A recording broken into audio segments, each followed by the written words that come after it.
Hello all. Is everything showing up okay? Am I visible? Am I coming in clear?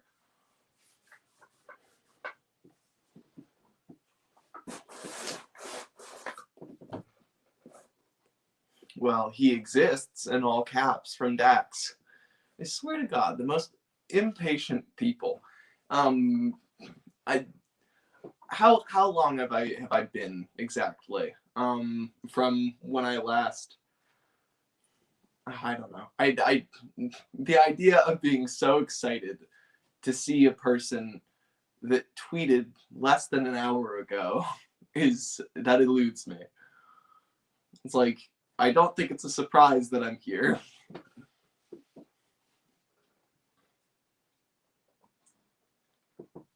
Alright, so I think we're just gonna... So you know how on the Harbor Tugs, they've got this kind of, V-shaped set of splash rails right here. Well, Bailey tells me that apparently these are called flyer rails. I'm just gonna trust him on that. And we're gonna make those today. And they're gonna be exactly the same as the way that we did these.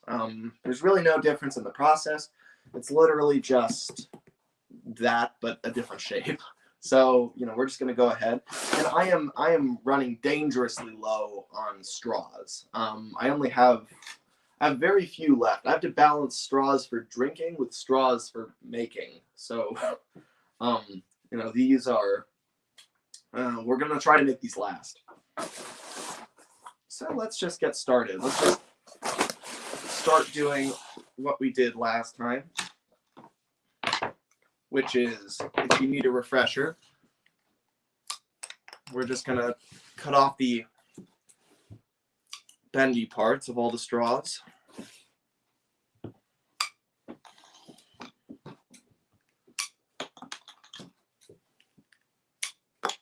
It makes a very satisfying noise, doesn't it?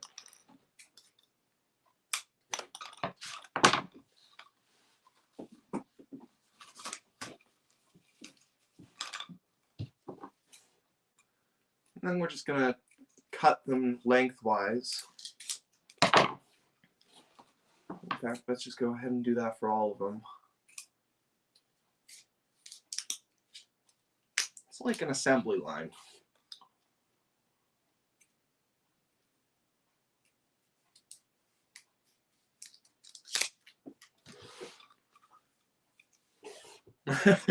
I love how the straw bit flies away, says Dax. Yeah. Yeah. Me too.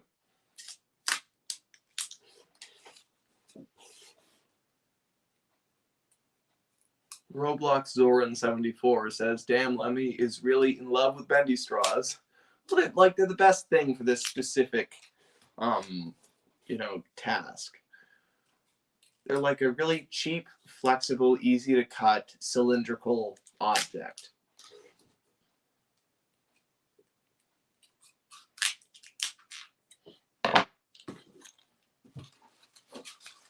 All right. And now we're just going to take that and roll it a little bit thinner on top of itself. And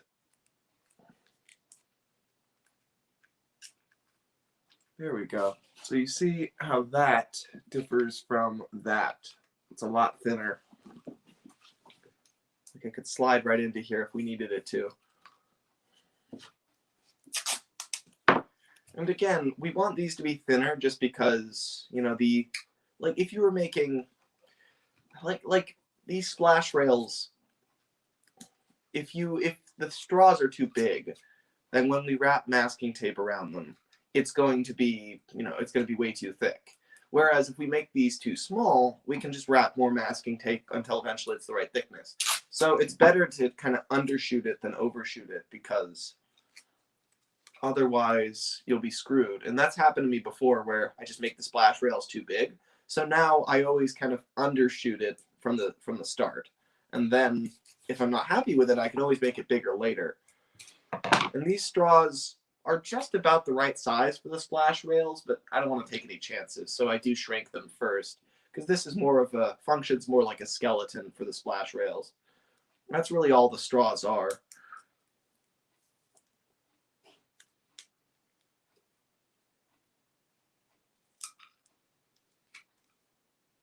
you want to make sure that it is a consistent diameter as well. So you don't want it a lot thinner at one side than the other. You want all of these to be kind of the same. Like you pick a thickness for it and then you just go with it. All right, there we go. So you compare those, you can quite see the difference. So I'm going to put that aside and just do several more of those. I've got 7 straws here. I'm hoping that'll be enough. I think it will be.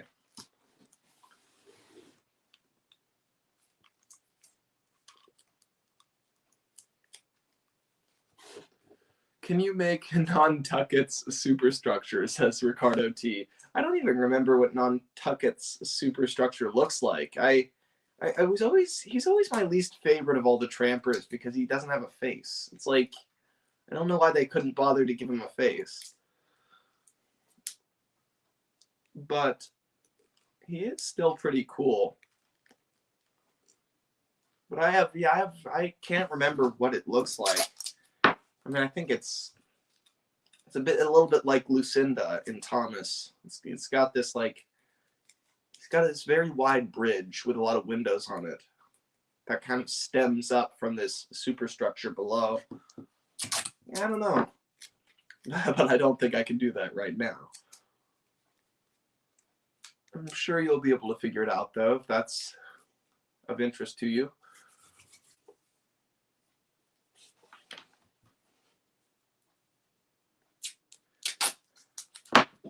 It did dawn on me last night how close we are to being able to do the RC components in this model, because once the hull is done, the superstructure we're just going to blow through, and then we'll start the wheelhouse, and then we'll have to make the face, which will be the best part. Like, that's my favorite for sure. And once we've made the face, then we'll make the eye mechanism. So like, it's pretty it's pretty close, all things considered.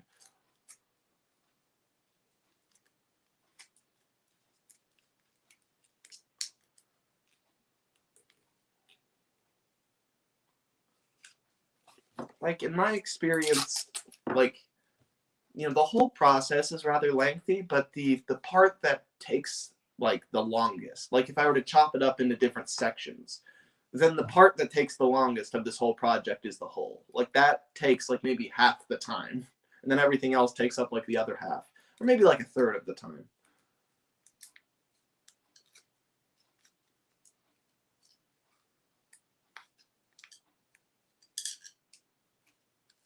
Oh, no wonder I tried to wrap it over the wrong direction. It's like, why is this not going together?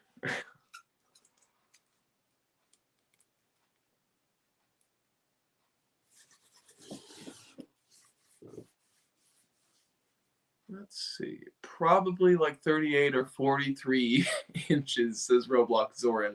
What is?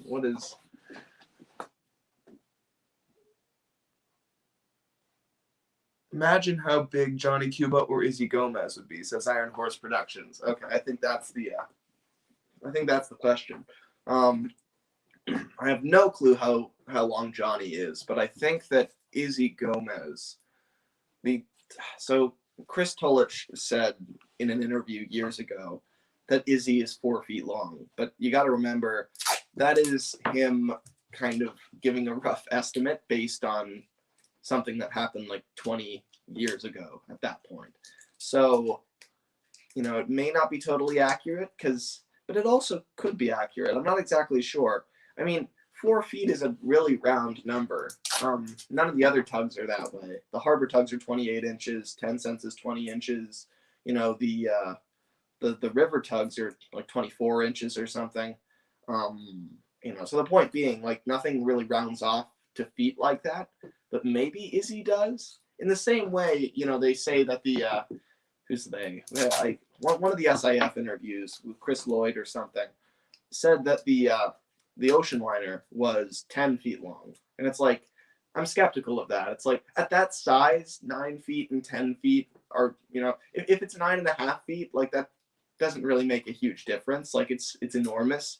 I think there becomes a point where precision doesn't really matter anymore because the thing is so much bigger than every other model that it doesn't really matter if you get it very wrong. Like if you miss 5 inches on 10 cents, that dramatically changes how he looks. But if you miss 5 inches on an ocean liner, it doesn't really change all that much. So I think rounding with the bigger ones is more acceptable. But yeah, I'm skeptical of those measurements. I'm not sure if Izzy's 4 feet long, but if he is, that seems a little short to me because he's like Hercules is 39 inches long. I know that for a fact. So if Izzy's 4 feet long, he's 48 inches long, which that's just that doesn't sound right to me. That he's like only 9 inches longer. I mean, maybe that's true though. I don't know. I know Hercules is huge, but that huge, really? I don't know.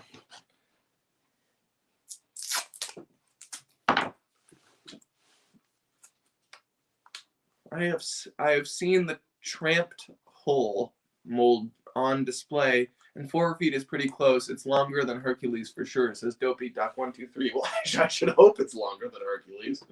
I don't think there was any doubt about that. But they have the tramp steamer mold. I had no idea about that. Does that now? What do you mean by the tramp steamer mold? Because I'm pretty sure there was several. Like Izzy is a lot shorter than Johnny Cuba. I'm sure some of them share a mold, but I don't think they all do.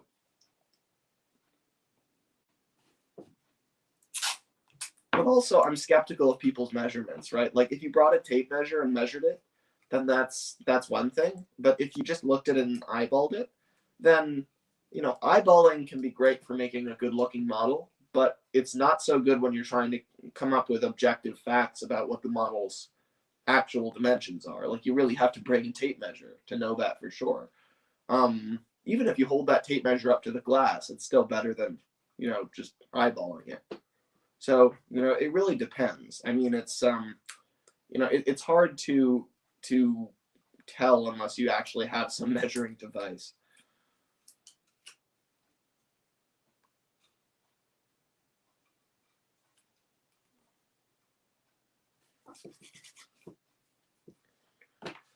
All right, just 2 more of these straws. And we should be good to go. This will look a lot more like a harbor tug when it's actually got the, those V-shaped splash rails on there. I think I'm going to get the cord for my iPad because I have a feeling I'm going to be needing reference pictures soon.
Let me just check that my phone's plugged in properly. Yeah, it is. All right.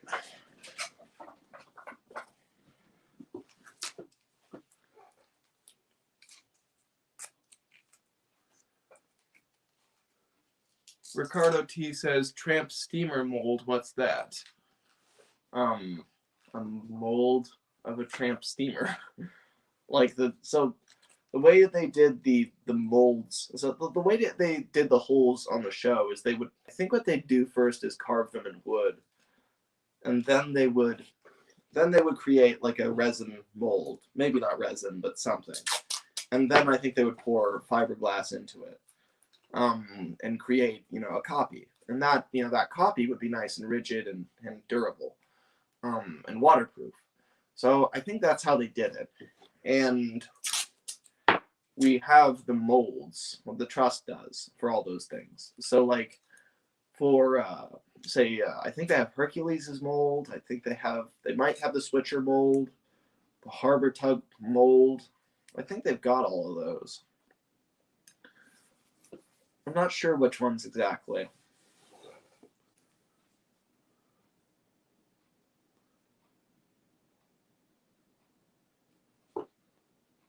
Tramp steamer mold is large fiberglass molding used to make the holes taken from a wooden mast. See, oh, I was right. Yeah, look at that.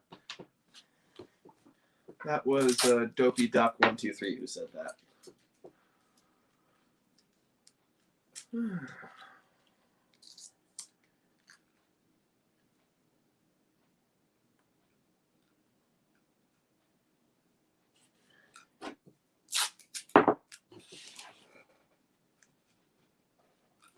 Solomon says, "Hey Lemmy, I figured out a way to make the hole smooth without using putty. If you'd like me to explain it, I could maybe come on stream quickly, or maybe I should make a video." What? WDT? What do you think, maybe? Is that what that stands for? No, Solomon, I'm not bringing you on my one-person live stream tutorial, which has at this point, 20-hour-long established tradition of it just being me. I don't think so. You're not that special. And I do appreciate it, though. But no, I can't start bringing people onto these, or else it'll totally... the focus is already in enough jeopardy, considering that... considering that I'm constantly responding to the chat. I swear to God, people do this all the time. They say, I've discovered another method, rather than the one and only method that's ever been devised, the one by Lemmy. There are like 10 different methods for this, guys. And there have been long before I joined YouTube. It's not new. It's not new. I'm sure your method's good, Saul, but like you do realize I've encountered like 10 other methods, and I've just decided to stick with the one that I use, right? It's not like I'm this clueless guy just kind of wandering through the world thinking that Durham's water putty is the only thing that exists. No, I've tried many different things, and I've landed on this. I'm sure there are other things that are really great, and I encourage people to use them. However, this stuff is what I prefer at the moment, and that's after a lot of experimentation. So it's not like I'm using it out of ignorance. All right, so let's see. Got to figure out where exactly these splash rails are meant to go.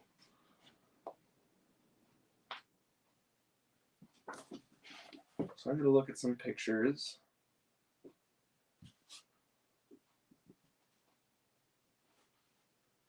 I've got all these pictures of Boomer on here from my stream with Bailey.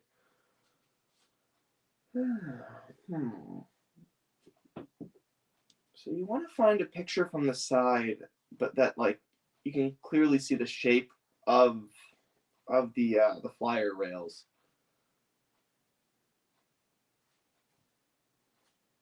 That might be a good one.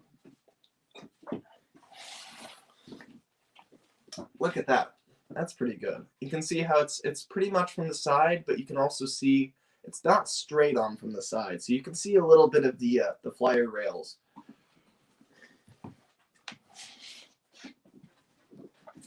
And it seems as if, I've noticed this with these, is that they don't actually totally follow the splash rails. They actually kind of start really close and then kind of drag down just a little bit, but only very slightly. Also, the very bottom of the flyer rails is kind of supposed to go parallel to the water line.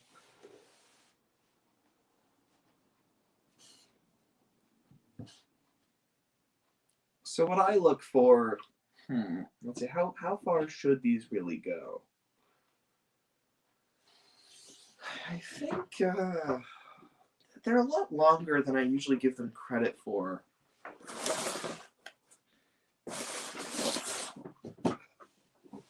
Let's see. Let's grab a pencil and sharpen it. James is here, says, "Hey Lemmy, have you ever made a Big Mickey model? I just started watching your channel recently, and I would to see if you have." I imagine that's I would like to see if you have. I have actually. It was a wooden railway styled one. I made it originally for the original 4th episode of my series, but then the New Friends for Thomas collab happened, and I had to cancel that episode in favor of doing that instead. So, and then by the time I returned to my series, the actual 4th episode I made was Old Souls. It wasn't, it wasn't what I originally planned. The original episode was going to take place at Brendam Docks, and so I needed a Big Mickey. I mean, in those blissful days, he wasn't called Big Mickey. He was just the crane at Brendam Docks. But anyway, so, I built one for that. But I never ended up using it. And slowly, ever since then, I've discarded all of my models from that series, apart from all the engines. All the buildings got tossed out. Everything else I built for Brendam was tossed. But the one thing that survives is Big Mickey, and that's because Roman's TWR Empire needed him for a remake, and so I just sent it to him. So technically, if you watch Roman's remakes, you will see anytime that Brendam Docks is visible past a certain date, you'll see my Big Mickey in the background. So that I did build that. That's the only time though. I've never had much interest in the cranes, mostly because they don't have faces. Like they're not. I know that they're characters, but they're kind of boring to me. If they had faces, I'd probably feel a lot differently. But the Tugs are really what I like. Those are the coolest characters for sure. Let's see. Nice. Wooden Railway is my favorite brand, says James is here. Yeah, it has a lot of interesting and charming features to it. So let's see.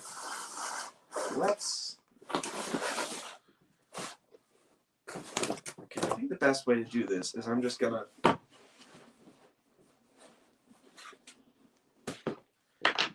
for me to sketch this out, actually, I think I'm going to need to get rid of this purple. I think I have to tape back over it.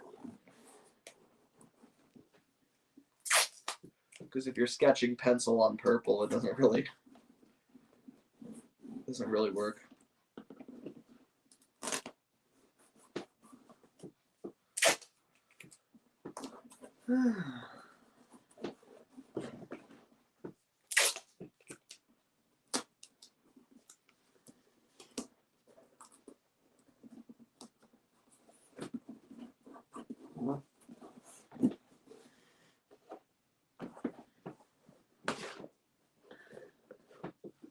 Alright, so I'm going to sketch the splash rails on here. And what you want to keep in mind is, say you want to look at, oh, that's a dreadfully grainy picture. It's not. Do you really like that? Why is that? Why did that one download so grainy? It doesn't matter. So looking at that, I want you to take note of kind of compare like the height, the overall height of the flyer rails to the height of the splash rails. Like look at those two really closely and figure out what the difference is. And to me, it looks like the splash rails are a little bit closer together, and they're a little bit, they're all the same thickness for sure. But I think that these flyer rails are spread out a little bit more. So we'll take that into account. Also, the gap in between, you'll notice it's, if you look at the gap in between the splash rails, then look at the gap in between the flyer rails and the splash rails. It's way, way thinner. They're way closer together. So, those are all kind of things you want to take note of when looking at a model. And, I do want to emphasize that, all the holes, not all of them, but a lot of them are different, right? So like something like this, like if you're making, a switcher, they don't have these. But also the general proportions of a switcher are very different from that of a harbor tug. So what I'm trying to kind of show people through these tutorials is kind of how to size up a model and figure out how to replicate it, because this isn't universal really what I'm doing here. I mean, it's universal for harbor tugs if you're making a harbor tug, but it's not universal for, say a switcher or something. I mean, you could definitely use like the methods. You could use like, but the actual proportions, like if you make an identical replica of this, it's not going to look like a switcher because it's, the proportions are different. It's wider, it's bigger, it's beefier, it's, it has a different kind of feeling to it. Of course, if you don't really care too much about that, then, you could just use this for kind of a switcher. But for me personally, I've been at this so long that, I do care about specifics like that.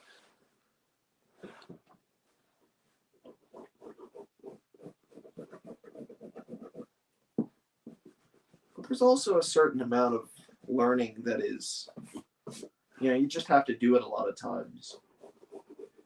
So I can kind of tell you what I know, but I'm not trying to go into explicit detail either, because I understand that, I won't be able to learn this for you.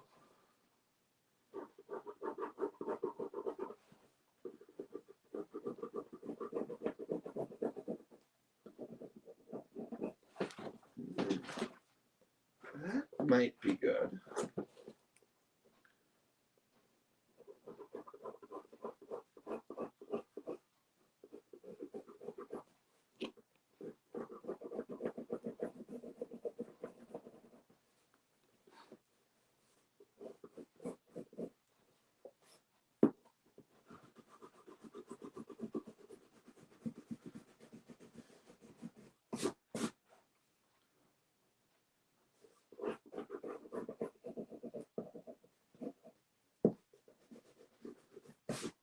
Let's see, I think I'm almost ready to show you what I got here.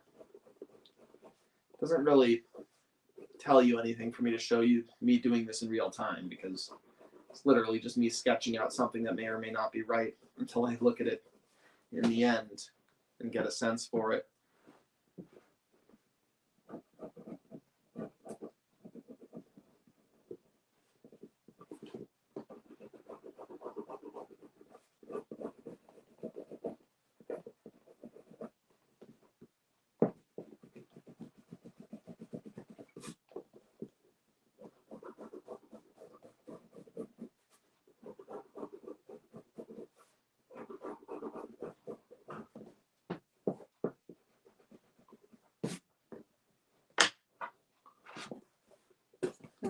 All right.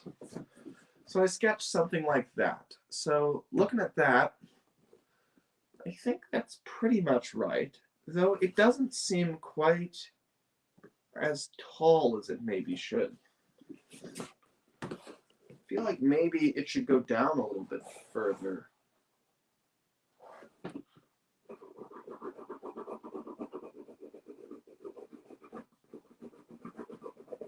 Like that's a very kind of subtle V, and I'm looking for more of a something a little sharper than that.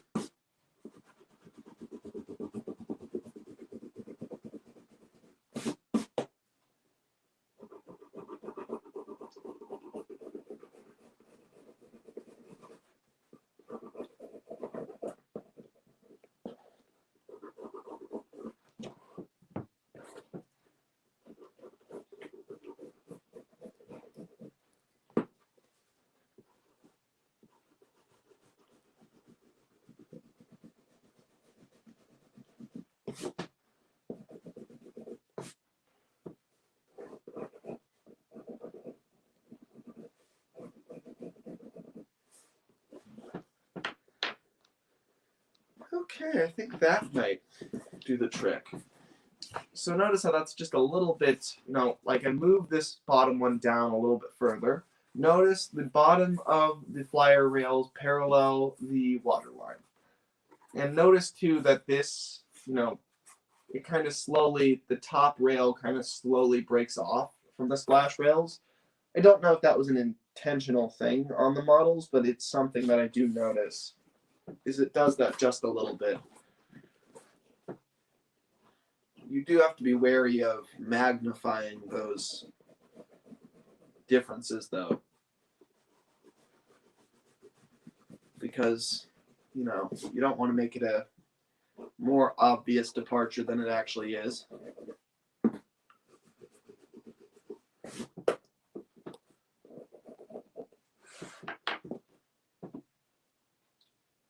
All right, so I think the only way to really be sure that that's, the right look is to apply the splash rails and find out how they look once they're on there.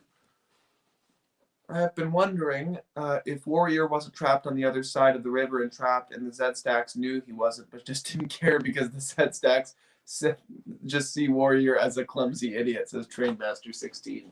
Yeah, I've wondered that too. Like, why do they not really even mention him?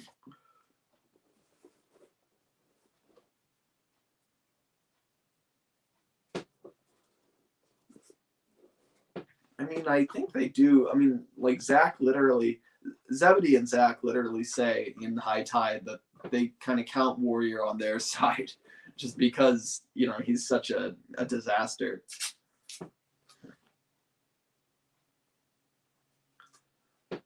And like they're joking, but like I think there's an element of truth in that, is that they don't have to really worry about him when they're planning strategy.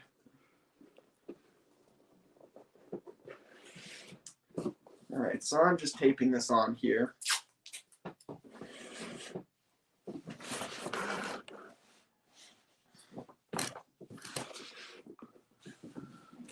Probably time to angle this down a bit. Yeah, there we go.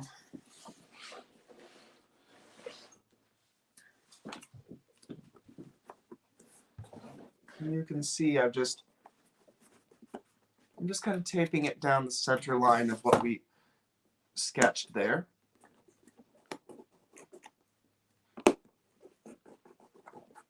And I really try to cut in there where I don't have like a slope down to the side. Instead, it kind of tucks,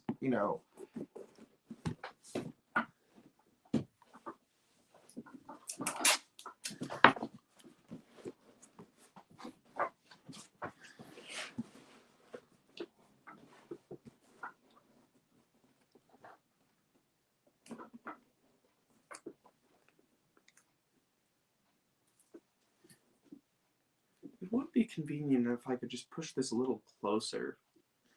I'm going to attempt that.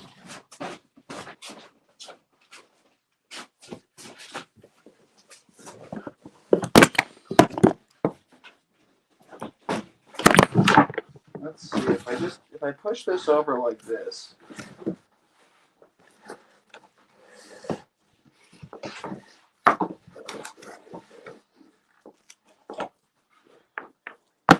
I bet everyone's screaming right now. We fell over. May surprise you, but I know that. Oh, that looks really neat from here. Look at that view. That's so cool. Like the bottom of the boat.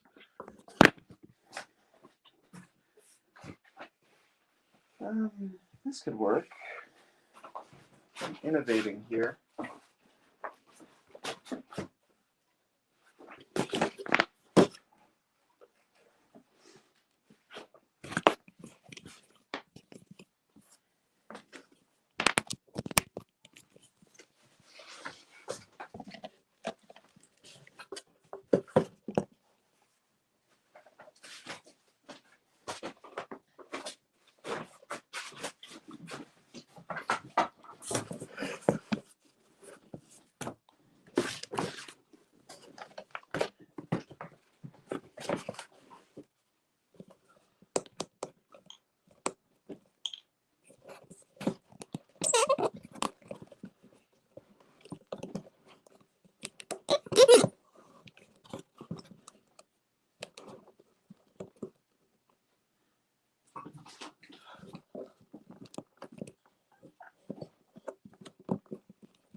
All right. There. I think that's a much better angle. See what's going on.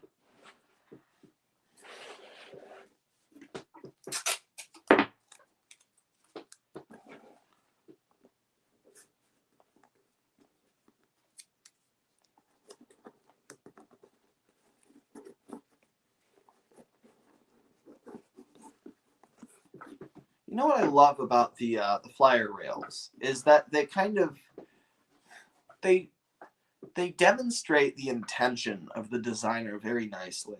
And what I mean by that is like they basically form a V between the angle of the splash rails and the angle of the water. So they basically like fill that gap as if to say, yes, I know that the splash rails are sweeping up into the air. That's by design because, you know, I'm indicating it here with this V shape. That I know that, you know, it's not as if it was supposed to go like this and then we made a mistake and it angled upward. No, it was supposed to angle upward the entire time. And you can tell because of this V here. It's like one indicates the splash rails and the other indicates the water line. So you can kind of tell if it's in the water at the right angle based on how the splash rails, or based on how the flyer rails look, because they really, you know, there's some like pictures from the show that are just very, very aesthetically unpleasing. Like there's this one picture in, it's either High Winds or Sunshine, I can't remember, in the photo books, where Zebedee's like very, very low in the water. It's very unsettling. And Zoran is like falling over. And you can tell the splash rails and the flyer rails just do not line up with the water the right way. And you can tell if a tug is in the water the right way if the bottom rail of their flyer rails is parallel to the water. Roblox Zoran 74 says, Lemmy, when will you do the superstructure? I've been waiting for a year. Waiting for a year? What do you mean you've been waiting?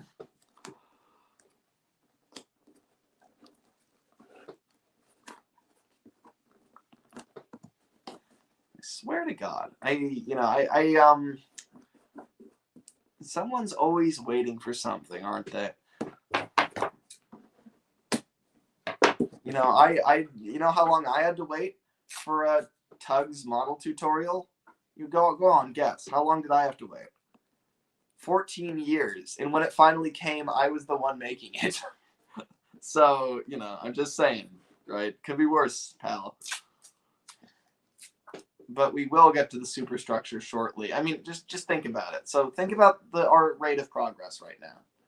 So we've done 4 parts so far. We started with making the general shape of the hull.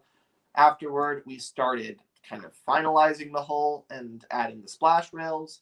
Then we finished the splash rails in part 3. And now we are adding the flyer rails and we're going to putty the thing. So next time, we're probably going to sand it and then add more putty. And then the time after that, we're probably going to spray it with Flex Seal. And then the time after that, then we will finally start working on the deck again and start the superstructure. So what is that? That's this time. And then next week will be more of this. The week after that will be Flex Seal. The week after that will be the superstructure. So probably like 3 weeks away.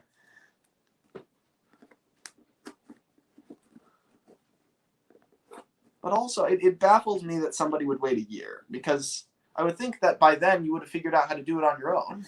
Like, if you care that much, haven't you been, actively pursuing that knowledge, actively trying to figure it out yourself with your own methods? I mean, here's the thing: I don't want to act as a crutch for people, right? I want to give you ideas, but I just went and figured this out myself. I didn't have any. It's not like I had some great, monk in the hills that I went up to and they taught me everything I know. I just experimented.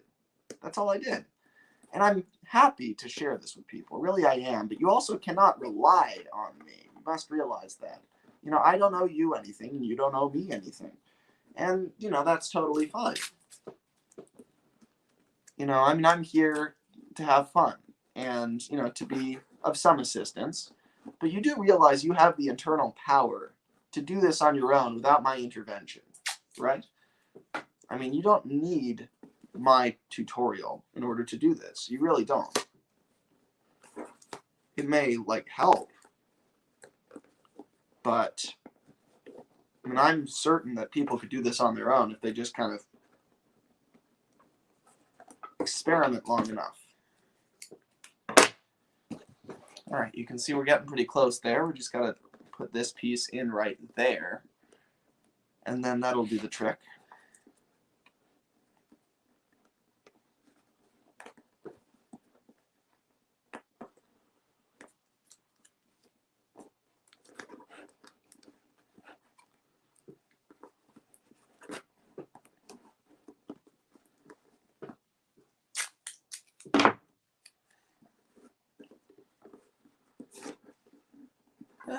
Perseus here says, what if they rebooted Tugs?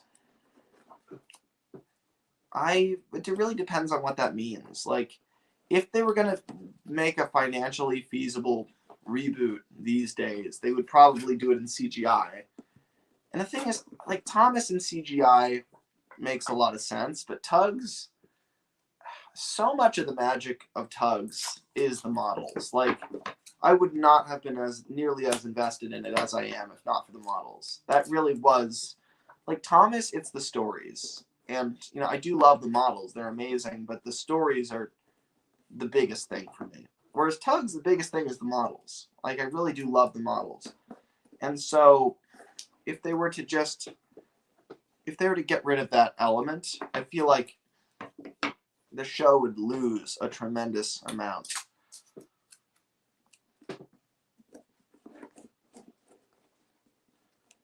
Now, if they were going to reboot the show as in, you know, exactly how it was, new models and everything, that would be amazing. You know, that's my dream. I would love to be able to do that one day, to be a part of that.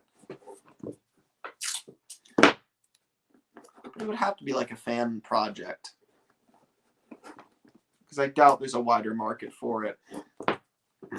And again, you could create a market. You know, I mean, a lot of things become retro and come back. You know, records were like that. You could do that with model animation. I mean, that would be amazing. Have a resurgence of that entire medium. That would be so cool. All right, so I've taped those on there. Look at that. So I think that's pretty much does the trick. I think those are in the right position. I'm just going to look at the picture again.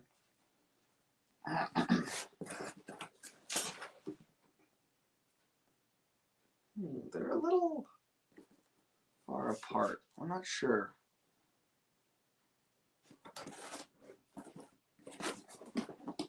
I think the lower one does actually have to be moved closer.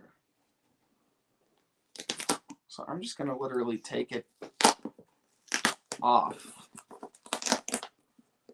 and just move it way closer.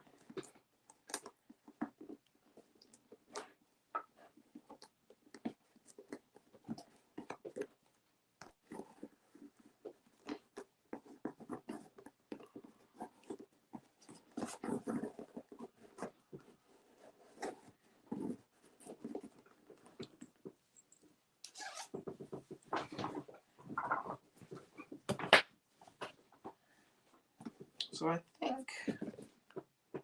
think that's about right. The thing you got to remember too is that these are going to be so thick that you're not really going to get this gap back here. It's kind of going to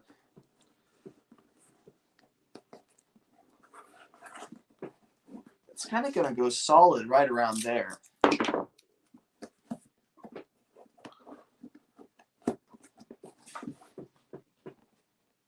Like, you see that?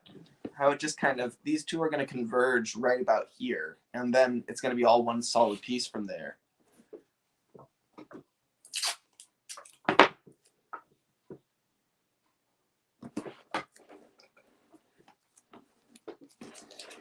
All right, so I think now we're more or less ready to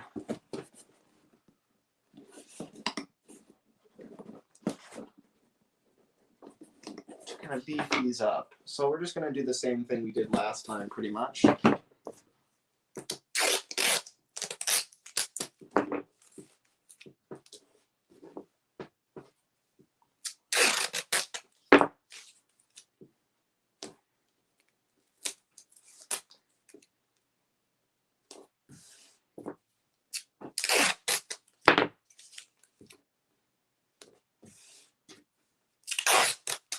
Just going to layer this about 10 times, give or take.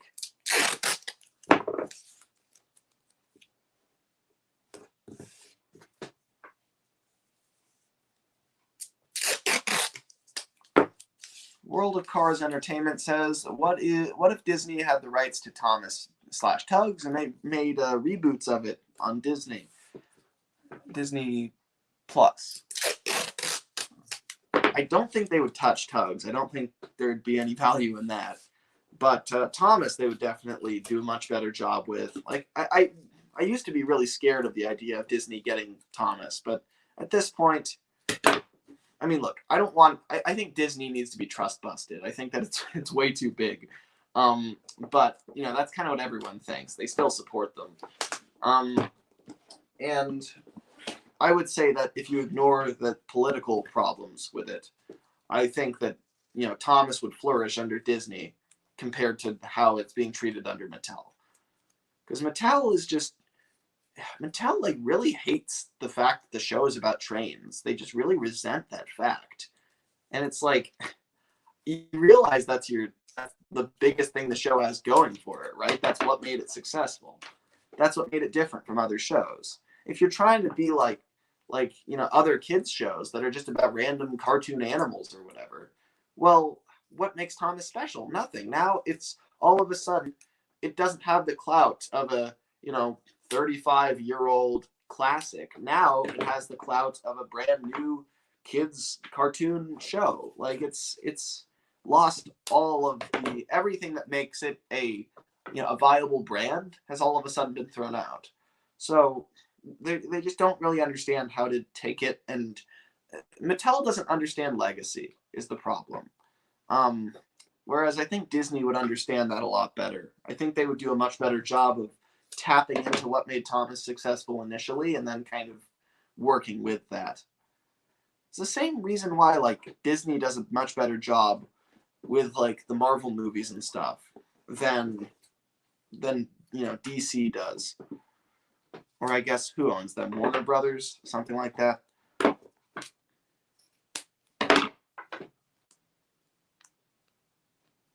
Because with DC movies, they just don't embrace what made the comics good in the first place. They go in a totally different direction and everyone hates it. And it's like Marvel, it seems that they embrace the history of the characters a lot more and try to adapt it more faithfully. And so, I think the same could be very true of Thomas.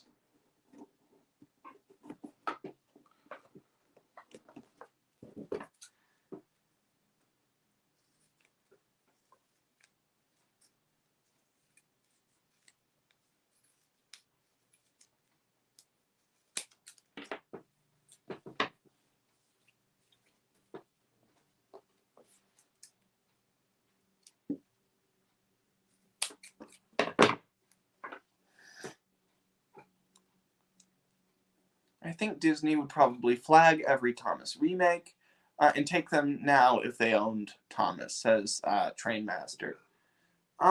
Yeah, I don't know. I mean, would they? Is that their MO?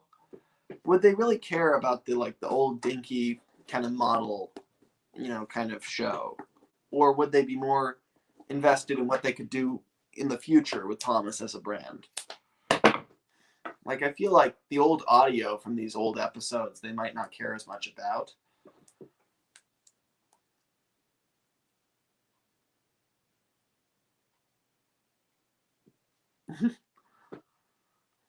Why do people bother correcting themselves with an asterisk? They're like, no, I meant to say this. It's like, it's clear what you meant. It's clear. I mean, if you make a typo, you make a typo. You can't unmake a typo.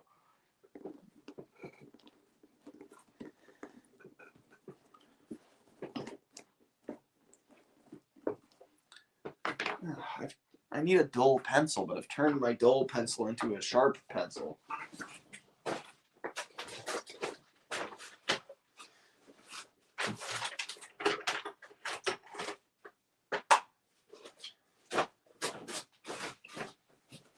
There we go. I'm just gonna really like cut in there. Just gonna press these strips on.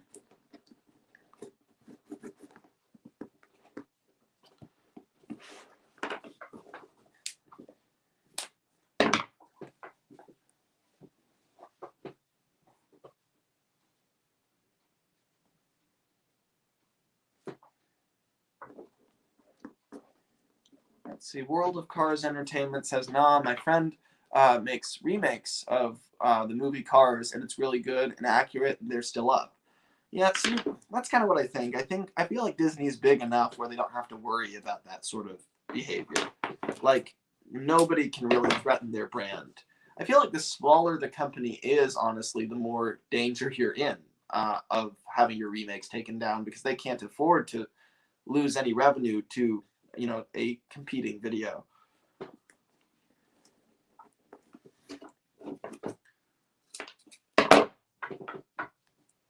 Back to Tugs, the show writers mentioned Hercules was hard to hang a story on. LGMF Tugs were to return. How would you hang a story on him? Says Dopey Duck 123. On LGMF.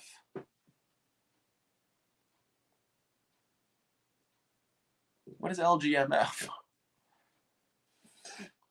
Insane Edward says, hey Lemmy, what model should I make for my series after last night's call? If you haven't made Big Mac already, I'd suggest him. I always like starting with Big Mac. He's like kind of a nice middle of the road tug. He's kind of like the standard in my mind. I like to start with Harbor Tugs because they're kind of in between everyone, and they're also the most universal. You know, it's good to figure out that whole before you do anything else because it applies to so many different characters.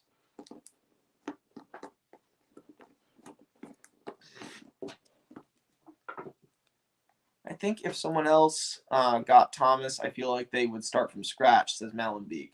Yeah, I think they would. Here's the thing that we all take for granted, and this is something I love about Thomas, is that it just stuck with the same canon for like 35 years. Like, holy hell. Really? Like, it was able to maintain its identity for an absurdly long time. Like, just think about this for a second. You know, we can complain about how the faces look different in the Nitrogen era, or how, you know, the writing got worse or whatever. But, like, look at Thomas in the CGI series in season 21 and look at him in season 1. They're almost identical, the shape of them. Like, isn't that amazing? That many years later, they didn't even do a major shakeup or reboot. They didn't even change the shape of his splashers. He still had splashers, and the lining on those splashers was the same. And the shape was so close, you could almost not tell the difference. Like, maybe his smoke box got a little bit smaller when he went to CGI. That's about it. Like, that's insane. Like, that's the fact that he was so close. Most shows totally reboot after, like, if you get to 7 seasons, that's insane. You know, you reboot the show. Thomas just kept going and kept referencing things from the first few seasons. That's insane. Like, and I think it really, if any brand was going to do that, I'm glad it was Thomas, because that's kind of what the whole Railway series was about. It's about kind of stubbornly sticking with, you know, the old-fashioned way of doing things. You know, in the same way that, like, the Fat Controller just absolutely refused to surrender his steam engines, to the point where, you know, he literally kept them running into the 2000s. The same was true of Thomas. It kept using models way longer than everyone else, and then it kept using the exact same brand and characters and and wore longer than anyone else, and it just, it hung on in its existing form way longer than it had any right to. And that reminds me so much of the Northwestern Railway that it's set on. And, I think that's so beautiful. The fact that the show and its history, throughout all of its many, showrunners and writers and producers, despite the fact that they didn't all agree with each other, and that going from Audrey to Britt to whoever was in charge under Hit to Brenner to all those people, despite the fact that they were all so different, they all still did further this ridiculously faithful rendition of the show. And even Sharon Miller, people bag on her, but what she did was still incredibly faithful to Thomas compared to what a lot of shows would have done by then, which is throw out most of the characters apart from Thomas, Percy, and James, right? So even the writers that we say, oh, they're nothing like the original show, they're awful. It's like, well, you don't realize how close Thomas is. Compare it to other shows. Let's step out of our little bubble for a second and think about how lucky we are that Thomas stayed so recognizable for so many years. It's tremendous how faithful it remained. And I think that brings a little bit of the magic of Sodor into real life. I think that's really cool. And, it's an amazing story, for sure. But it's over now. I couldn't put up the fight forever. But I feel like that's the show's downfall, too. I feel like stubbornly sticking to its roots, despite everything, it's the moral that the entire show was founded upon, and that the books were founded upon. The idea that we should stubbornly look into the past and appreciate the beauty of steam engines, despite the fact that they're all gone, and that's a bygone era.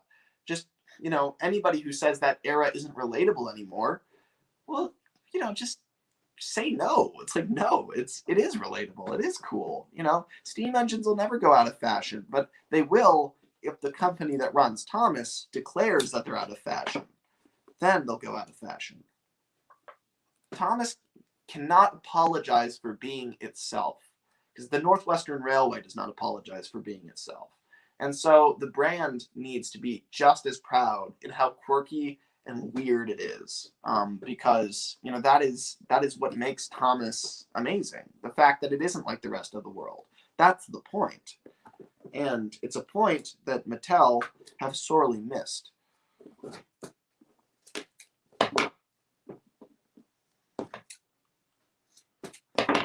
This is one of those parts of the stream where I'm really, like, everyone knows what I'm doing by this point. There's really no point in me explaining it. Hello, Lemmy, says Will Thomas 199. Hello, Will. I've talked to you enough now, Will, that I can hear how you would say that sentence in my head.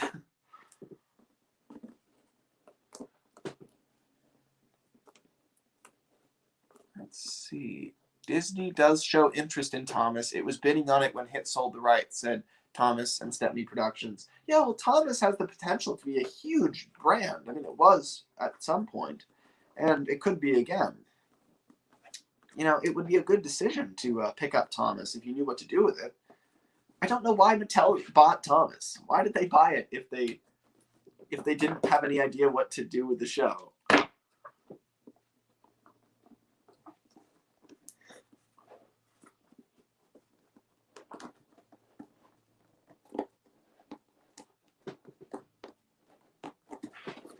All right. So I've kind of plastered all these little bits of masking tape, and now I'm just gonna confine them in place.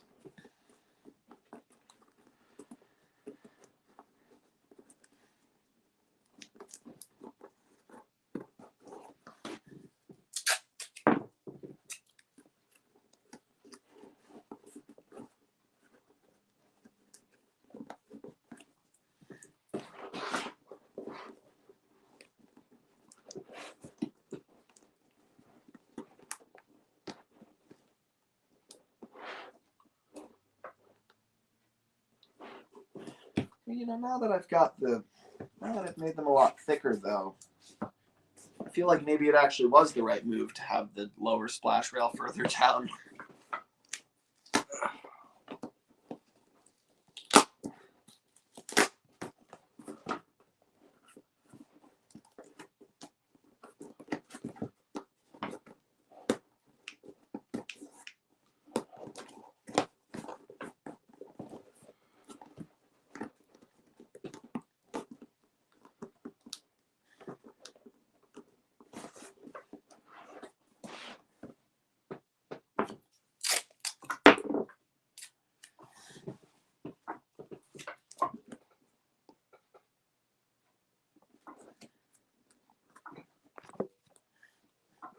Insane Edward says, Lemmy, when I said about building a model, I meant a non-floating vehicle like Big Mickey or a building/station.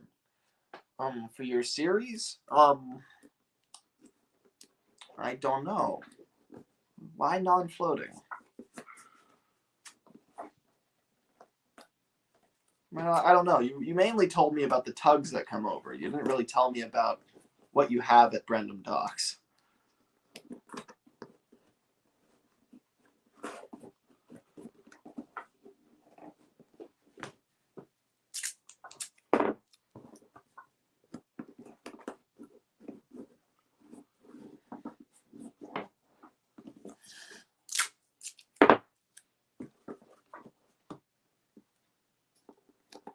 Let's see. Wooden Railway Edward says, so how does someone join that Tug series continuation you, Will, and Bailey are doing? Yeah, you just join it. We'd love to have you involved. I was thinking you might be interested, Eddie.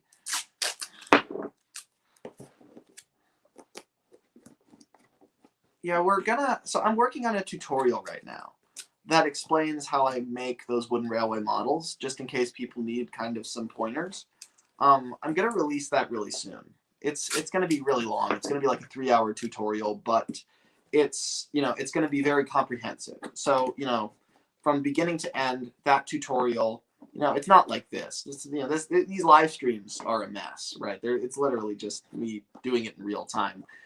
It'll be like a 3-hour long tutorial edited that explains every step of the process of making one of those wooden railway models, and so I'm hoping to release that soon, and then hopefully that tutorial will be of help to people. And it'll also put people in a position to actually help with the project, because if you don't know how to make these models, well, that tutorial will show you how. And I'm hoping that a lot of people will be able to use that to help out. So once that tutorial's out, we're going to officially, people already know about this, but we're going to do an official kind of, calling all users kind of video, where we're, kind of going to shout out to everyone, hey, if anyone wants to be part of this Tugs project, then this is what it entails, and this is what, this is how you get involved. And I'm guessing we're going to bring in pretty much anyone who's interested. So that'll be pretty soon. That'll be within the week.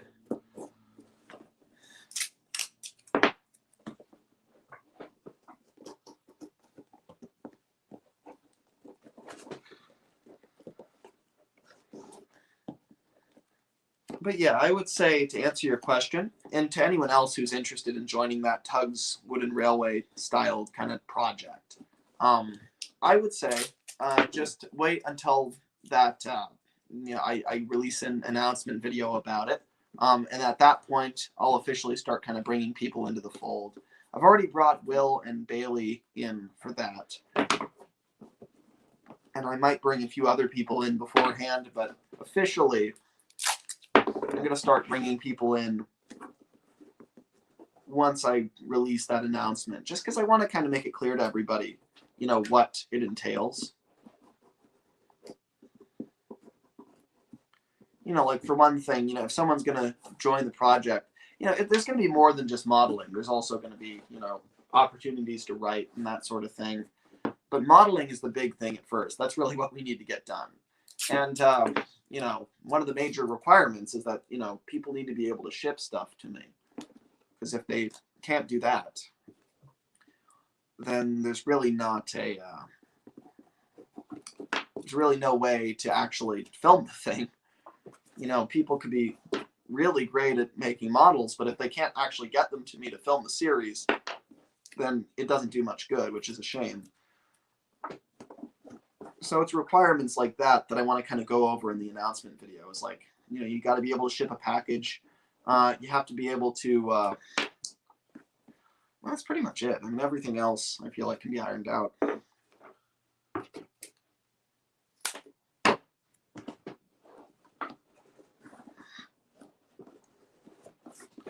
So you can already see this is coming along pretty well.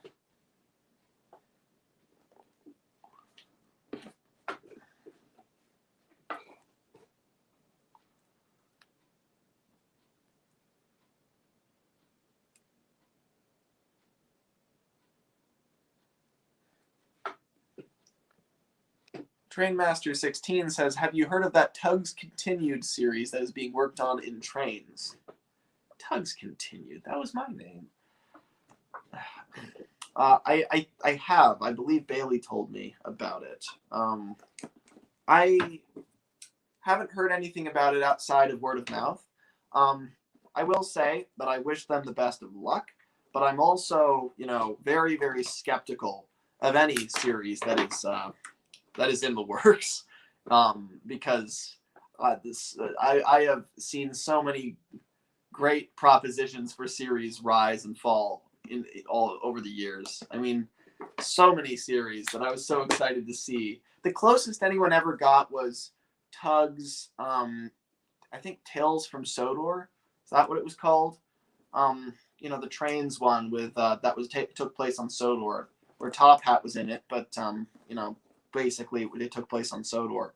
That was, I think, the closest that I've ever seen a series get to actually being successful. I'm sure there have been other series that I've missed, but you know, that's the only one I'm really aware of that I've actually seen like more than 3 episodes from. And so it's difficult to make a Tug series. You know, there's a lot of work to be done. But yeah, I mean, the more Tug series, the merrier. I really hope that we get a lot more out, because, you know, it's kind of pitiful. You know, I mean, Tugs has been on the internet so long, and we've barely had any of that kind of creative output. We've had a lot of models, but barely any stories.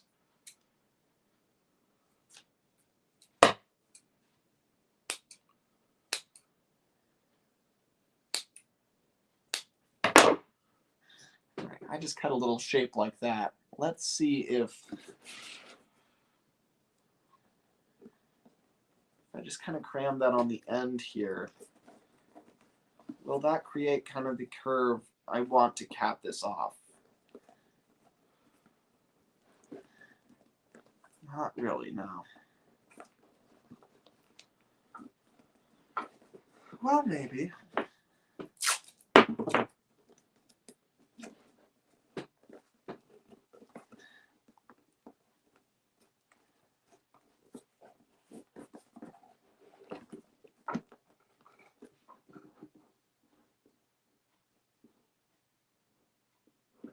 It's not really supposed to be that thick right there, though, is it?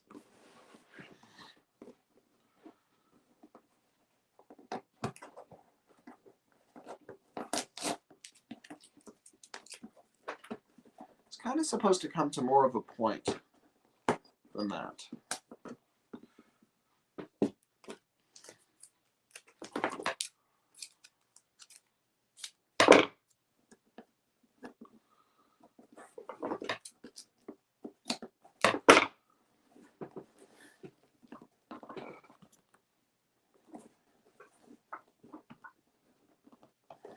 Will Thomas 199 says, we've definitely been working hard on the Wooden Railway Tugs series. It's just going to get bigger and bigger and more awesome, he says. Yeah, I definitely agree with that. Is that, you know, it's really grown a lot faster than I expected it to. We've already got a lot in the works for it. And, you know, it's really going to blow up when I put out that announcement and when I put out the tutorial. because then, you know, I think we're going to bring in a lot of model makers, a lot of people who are passionate about this. I know there's a lot of people who are going to join, and, you know, it's really going to turn into something really big and special. So, you know, I'm really excited for that. So I'm just going to snip this to kind of taper it, you know, where it doesn't just, because otherwise it's just kind of the blunt end of a straw. Instead, I'm kind of curving it down into the hole like that.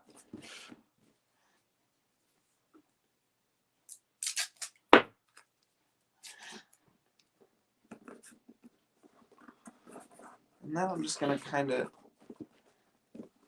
tuck it around there.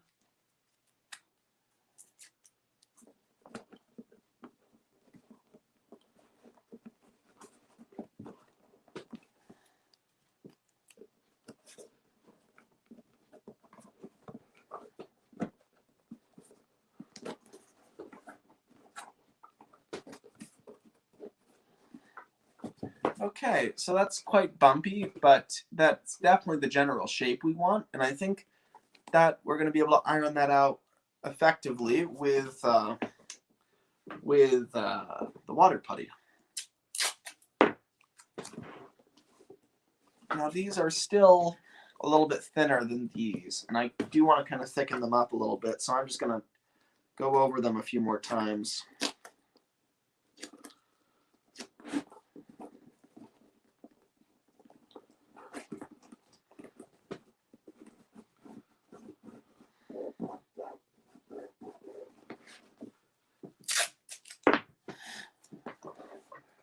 Thomas and Stepney Productions says, I am thinking about making a Tug series, but it will take a long time before I make an episode. Yeah, you and everyone else who wants to make a Tug series. And so it always takes a very long time to get everything ready, but it'll be worth it if you do pull through.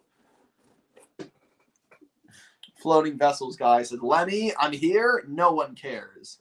It's very rude, Floating Vessels Guy.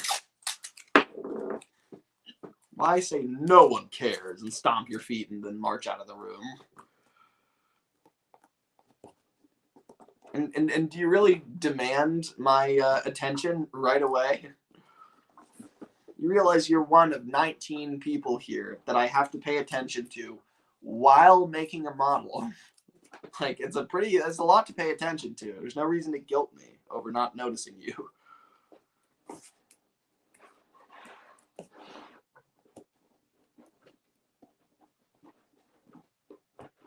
You all do realize you could all do your own live streams and be the center of attention there. I mean, you don't need me.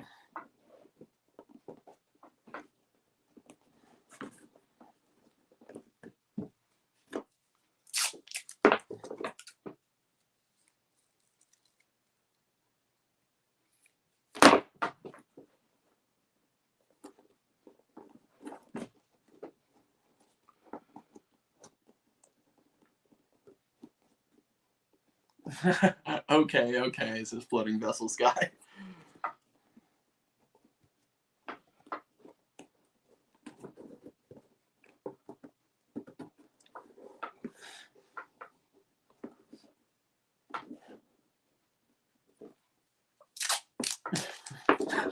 I don't know if I want to repeat what a Wangan driver said, but it's pretty funny.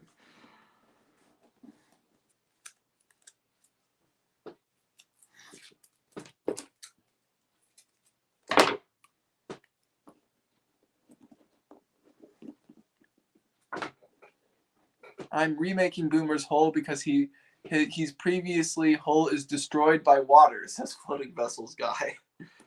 That's how it goes. One prototype after the other, after the other, after the other.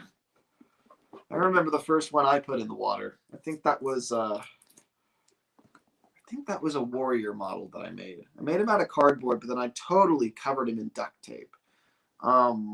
You know, I would say Floating Vessels. I adore your Boomer, but if you are remaking the hull, firstly, try to salvage the old one. I'm sure if you just let it dry out for a few days, it'll be mostly fine.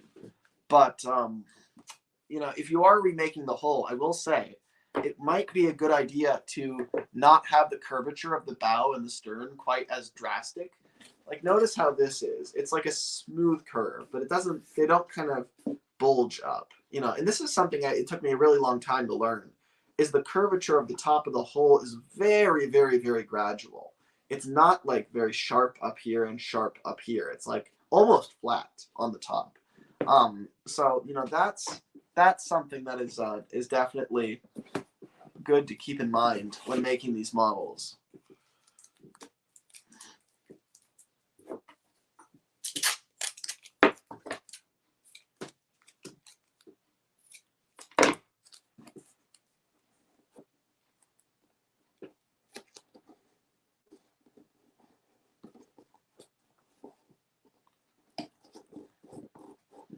Long Gun Driver says, as Sunshine once said, flames and dynamite don't mix, but in this case, water and cardboard don't mix.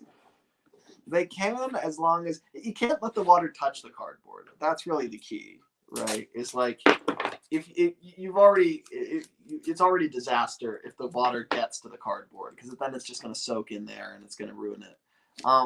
You know, so you really need a very thick coating around all of the cardboard of rubber or plastic or something, right? You know, like Flex Seal's basically this rubber coating. So really, it's like you know, it's essentially sitting in a rubber sleeve that it, you know, that protects it from the water.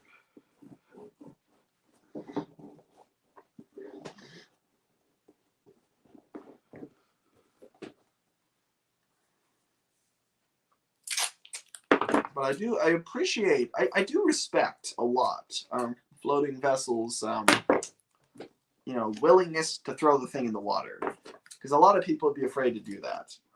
But that's how you figure out how to make it better. Like, that really is how you learn how to make it waterproof. I had to destroy a lot of models before I figured out how to do this. And that's okay. Because in that situation, destruction is actually quite a creative process. Of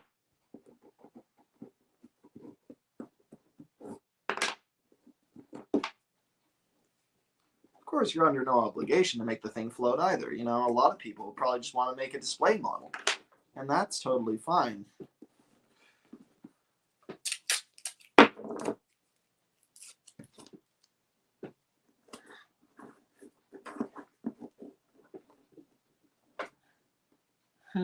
True say, Lemmy, true say, says Wangan Driver. By the way, can I give credit to Lemmy for introducing me to Mod Podge? I'm always using it now. Praise him, my fellow companions. Yeah, it's really good stuff.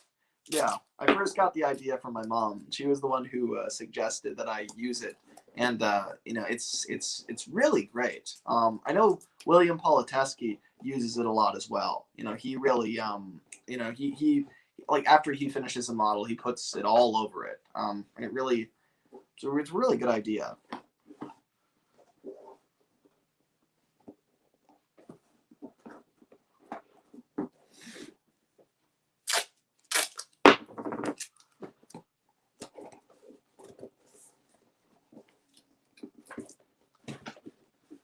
Okay, I think that may be good enough. I don't know. It's still not quite as thick, though.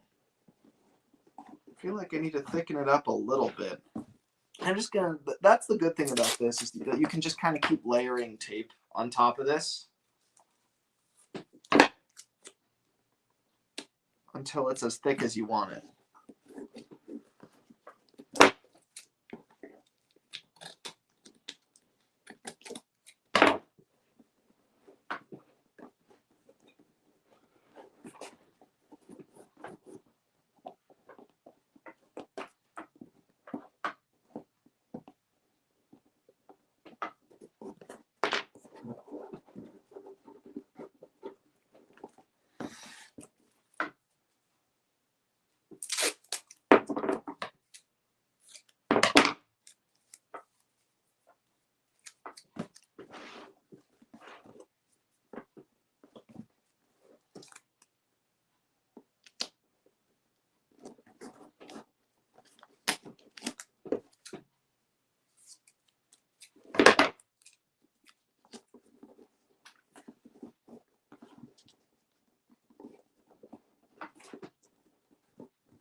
When I made my Edward model, I covered the final finish with Mod Podge, and oh my god, words can't describe how gorgeous it looks, says Wongan Driver. Yeah.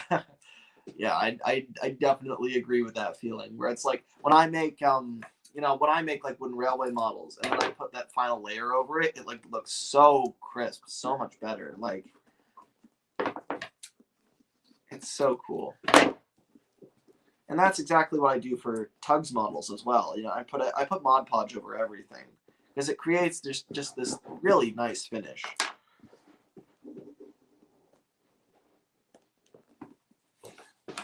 Let's see. I'm just gonna color in between to just see if maybe these are thick enough.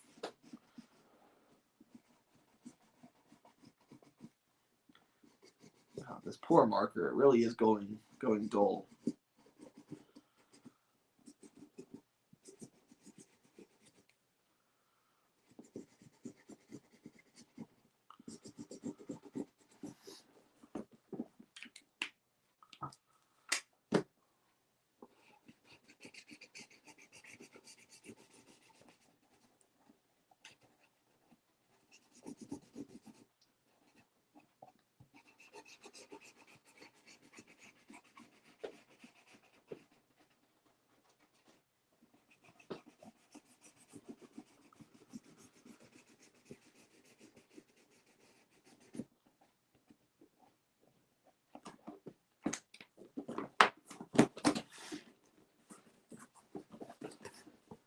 Okay, look at that.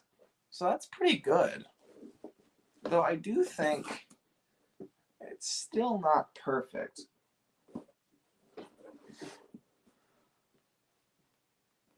Like, I think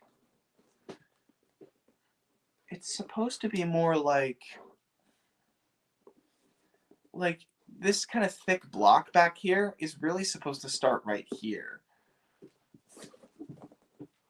And they are remarkably thinner, so I think that makes sense. So I'm just gonna keep putting masking tape on these and try to thicken them up. I'm also gonna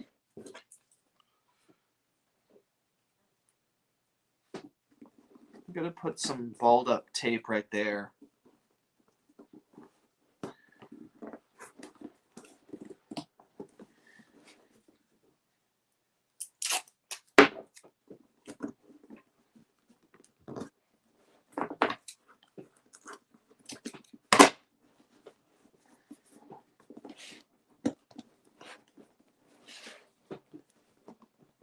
Yeah, I think that like this whole stretch here is supposed to be one thick block.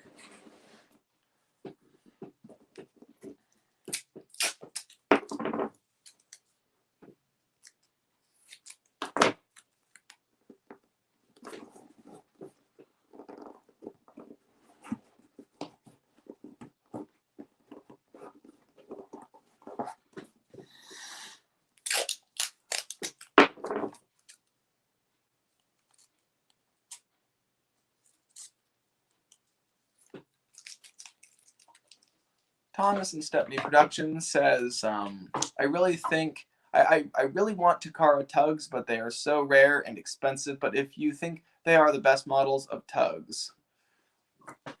I certainly don't. I mean, I don't think they're, I don't think the Takara Tugs are very good. I mean, they're cool, but not nearly worth, I'd pay maybe $50 tops for a Takara Tugs model of any of them. Like, because their proportions are not very good. You know, they're very blocky and not in a good way. Like they've just got very strange proportions.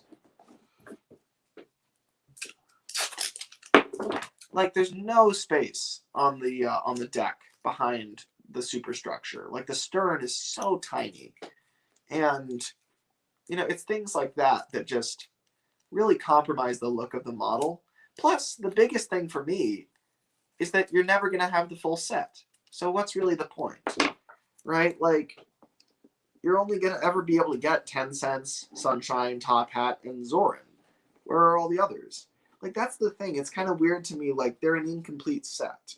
So I would never really want to buy those models knowing I couldn't get all of them.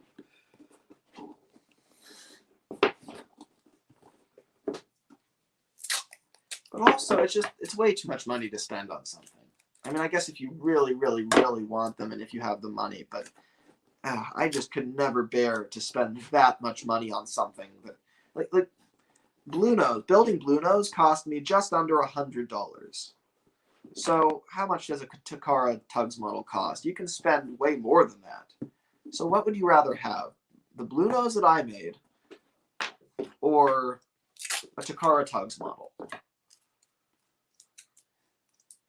Now you got to put work in, but you know, the same money can get you there.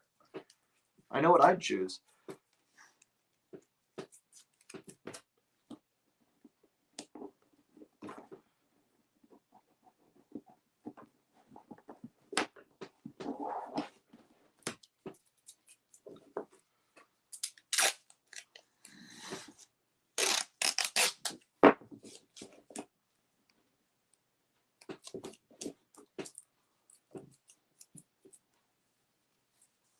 Honestly, I'd rather just build my own Tugs models than buy any factory-made models, says Bon Gun Driver.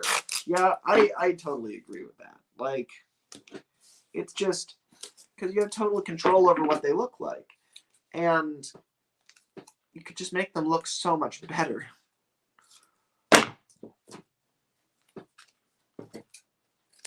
You know, I kind of resent the Tugs merchandise in a way, because I think it, you know, if there was absolutely no Tugs merchandise, then everyone would have to build their own models. However, there's a lot of people who get down on themselves and say, oh, well, I could never make a model, so I'm just going to go and spend $300 on a 10 cents that looks bad. It's like, well, I don't know. You know, it's everybody could make their own models if they wanted to, and they could make better models than the Takara models. You know, I mean, you know, but it's a matter of whether you're willing to kind of put in the effort to do that. And if you really, really do like the style of the Takara models, then, you know, by all means, you know, but I just think it's a lot of money.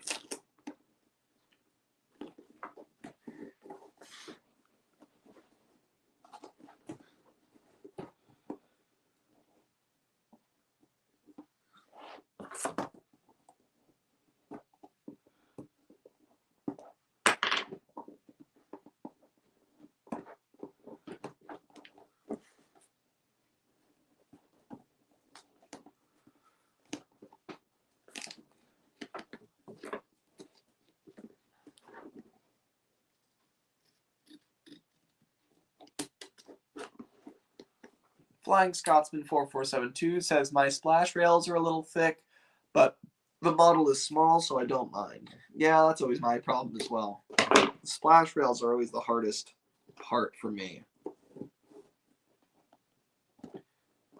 It's really hard to get them to be the right thickness.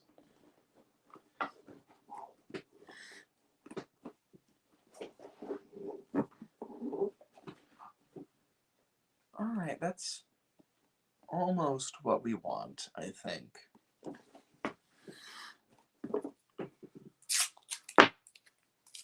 I'm just going to kind of put a diagonal piece in there to kind of, you know, taper those two rods into kind of one, taper the two rails into this one thicker rail.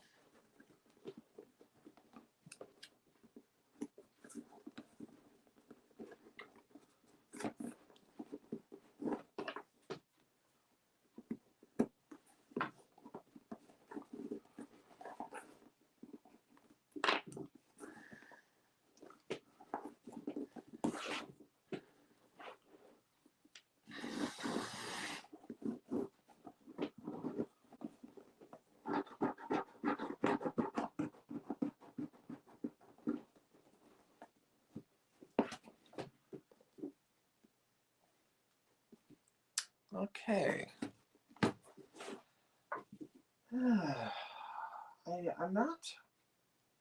I'm still not sure about it, though. I think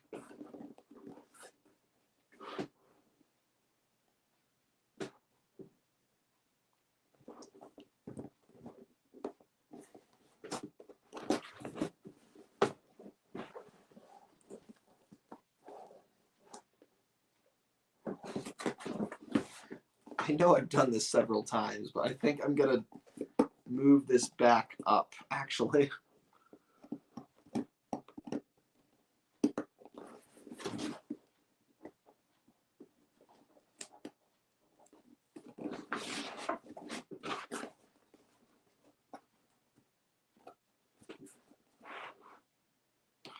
Really use a thumbtack right now.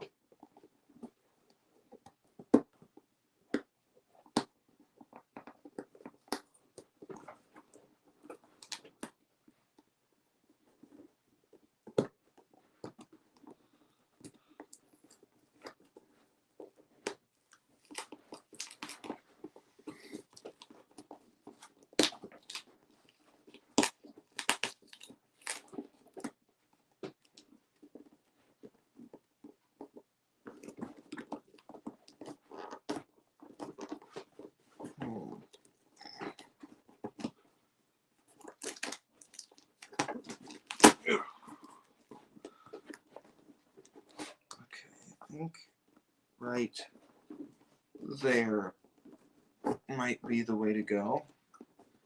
Emphasis on might.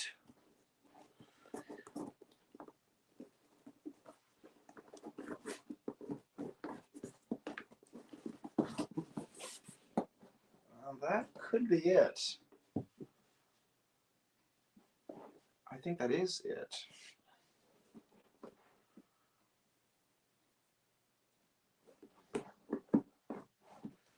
All right. So I moved it a little bit closer together.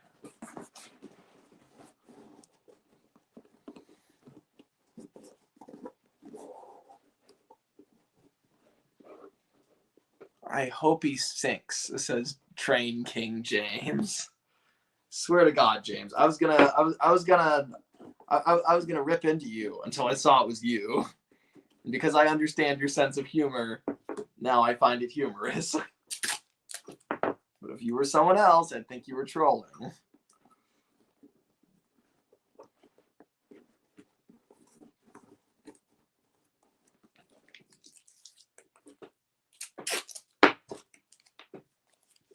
See. Hey Lemmy, I've just seen the piece of Sir Handel on shape weighs 39 pounds. Remember from last night, looks at bank account.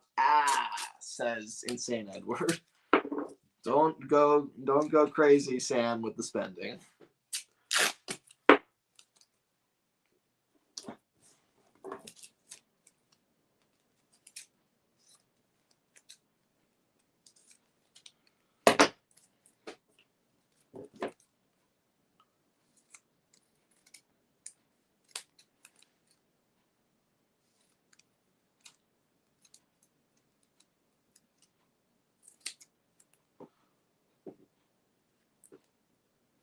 Captain goes down with the ship, says James.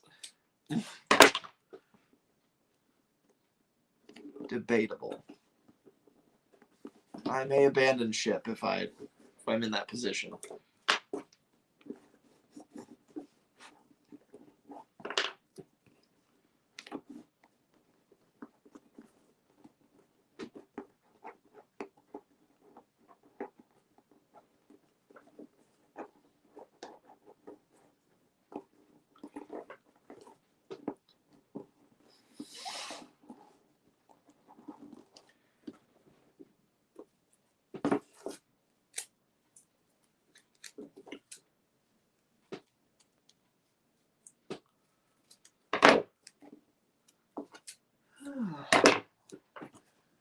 Lemmy, how do I make superstructure fit on deck? Says the floating vessels guy.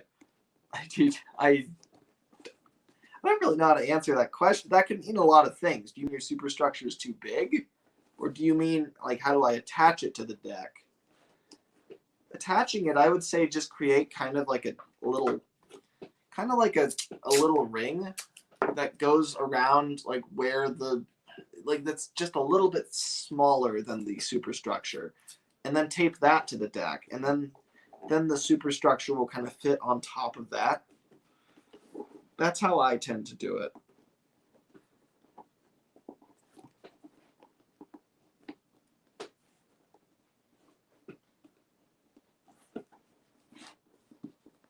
you know, I tend to create some sort of something for it to slide onto.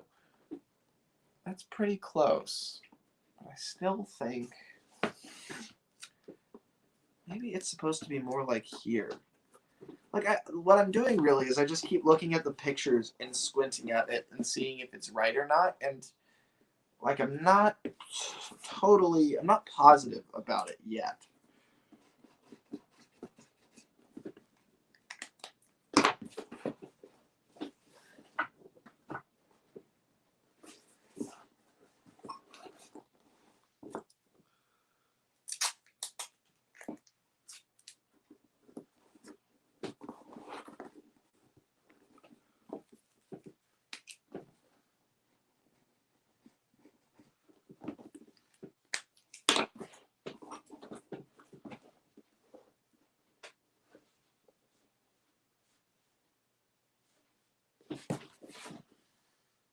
It's very deceiving because if you look at it from the front, what percentage of the flyer rails would you say is this thick? Would you say it's maybe, a third? But then look at it from the side, it's like half. So like that's the thing about Tugs models, is they're very deceiving.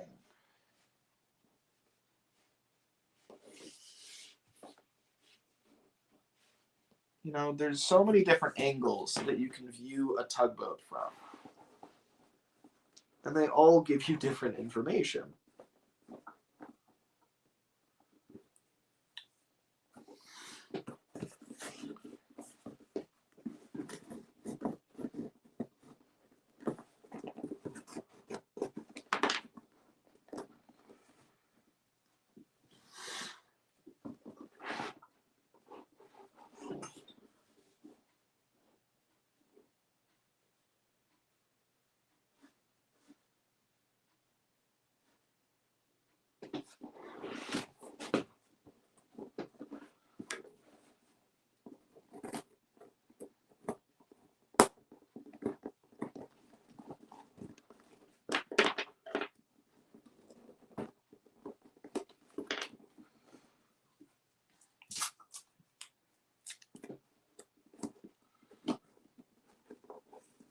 It's interesting because not all of the holes are exactly the same. Like, I can tell, I've looked at these pictures enough times to know that, like, the way that they're cast, I think they were all intended to be the same, but I think they all have slight differences.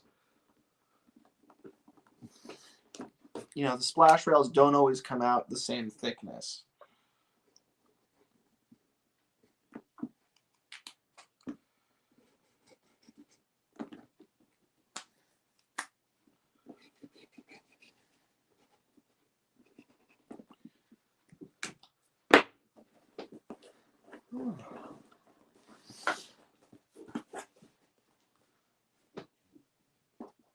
All right, look at that. So I think that probably does the trick.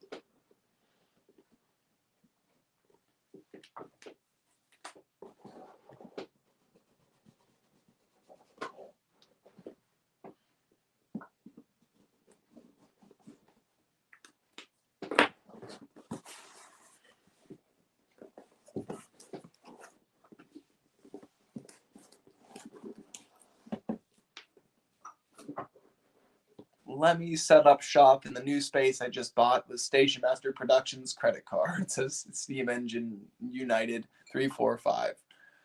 I don't know what that means, United. Who do you think would be a good fit to co-run the Normanby branch line with Arthur? Says Percy is here. I don't know. Story-wise, like, if I was running the railway, I'd put somebody else reasonable there, like Stanley. But I think if I was if I wanted a really good story, I'd choose somebody who'd be constantly annoyed by Arthur's kind of, very cautious and kind of cowardly nature. I feel like, someone who would be funny to see him react to. Like if Norman worked there with Arthur, I feel like Norman would be kind of, he wouldn't really want to put up with all of Arthur's antics. They'd be like roommates that don't get along. Okay, I think that's good enough for this side. So now I think I'm just going to do the exact same thing on the other side. And I almost wonder if we're not going to get to the putty this week. The splash rails have just absorbed so much time.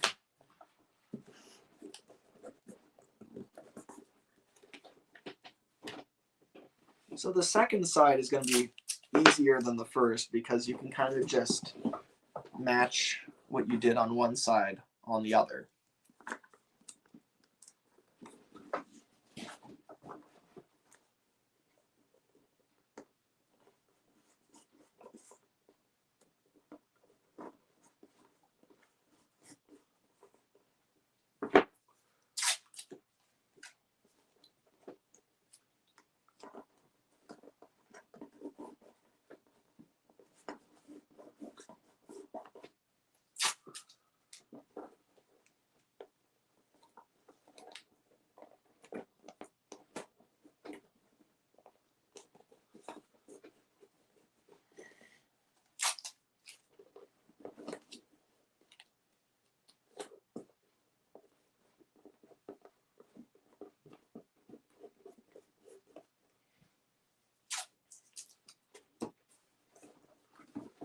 You see that? How I'm just kind of following it exactly?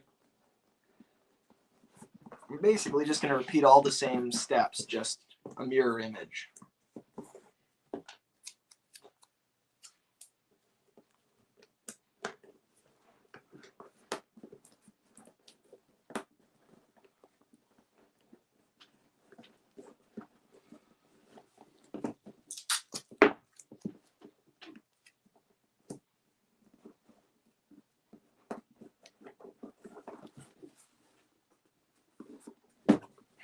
What I like to do is kind of look at it from the top and then kind of trace across to the other side.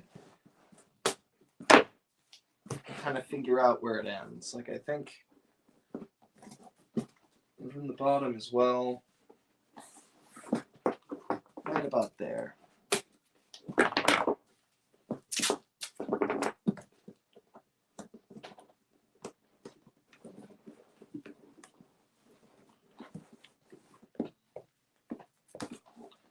All right, so far so good.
And then again, I'll just tape right over this, kind of tuck it in on the other side.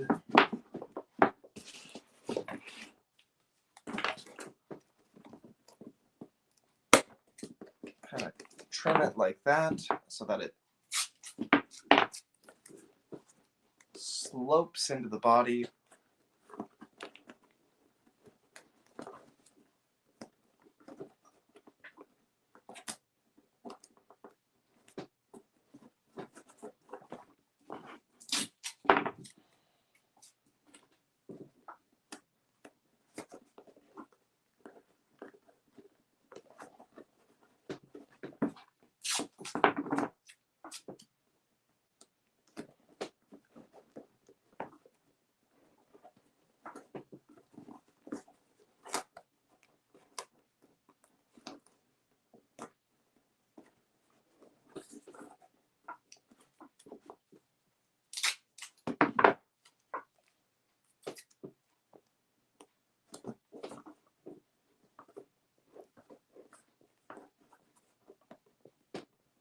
Let's see.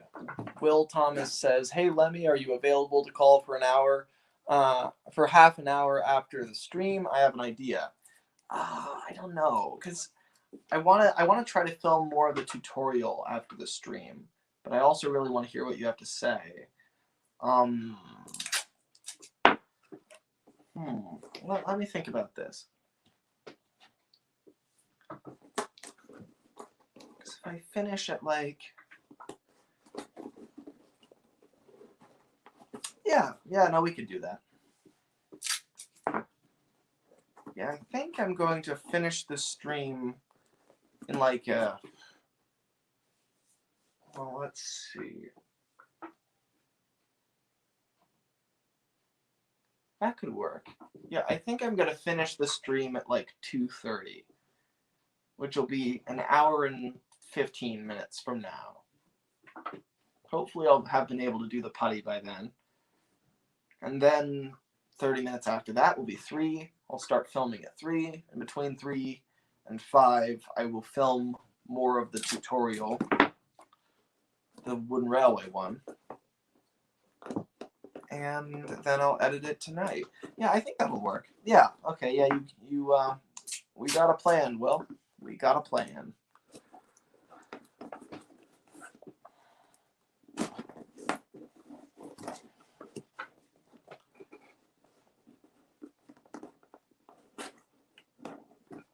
Floating Vessels says, "Lemmy, can you show Hercules or Big Mac, please?" And I'm kind of in the middle of making this guy.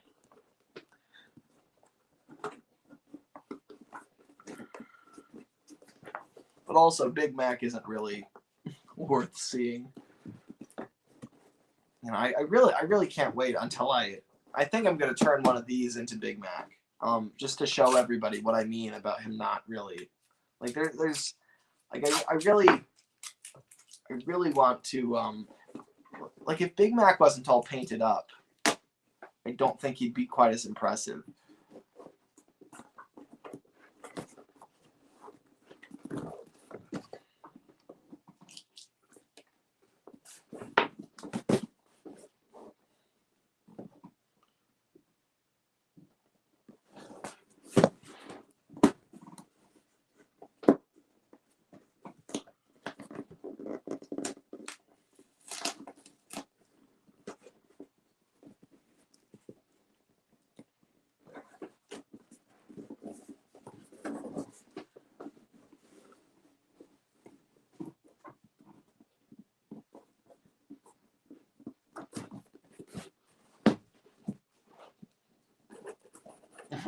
I'm impressed at the speed it took for Lemmy to come up with his plan. Bravo, System Engines United.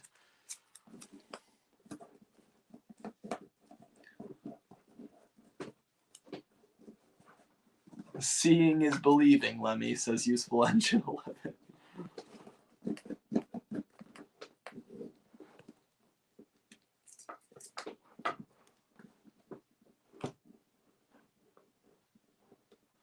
Insane Edward says, "Could I jump in that call, as I would love to help with this wooden railway series?" I'll talk to Will about it. I mean, he may want to talk alone for whatever this idea is. But yeah, I'm not opposed. I'll depends on the subject matter. I'll talk to him about that after the stream. But I definitely want to bring you in sooner or later, Sam.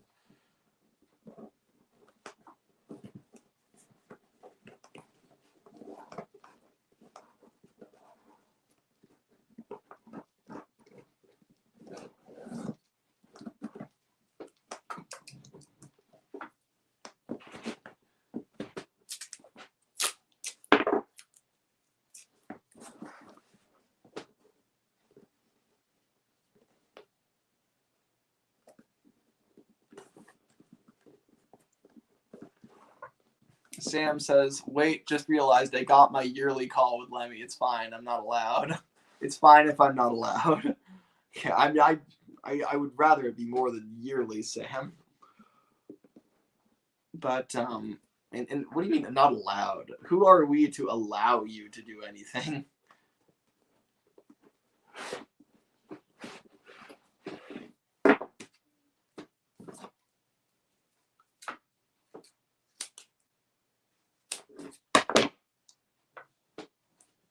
You know, usually if you're not allowed to do something, that means you can do it, but you're just, something is preventing you from doing it. Whereas, like, you can't join our call unless we actually put you in there. So it's not that you wouldn't be allowed, it's that you wouldn't be able to. But yeah, and I'll talk to Will about it. He'll definitely be in those calls sooner or later.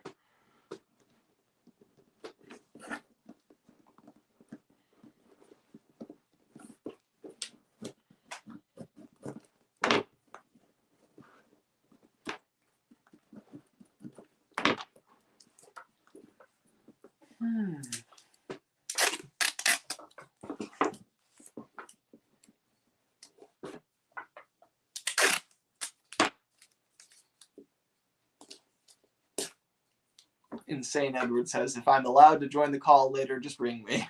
You missed my whole dissertation on that.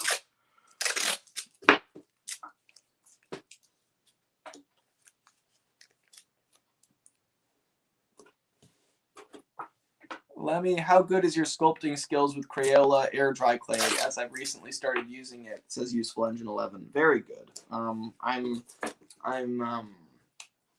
It's what I sculpt everything out of. It's what I sculpt all my faces out of.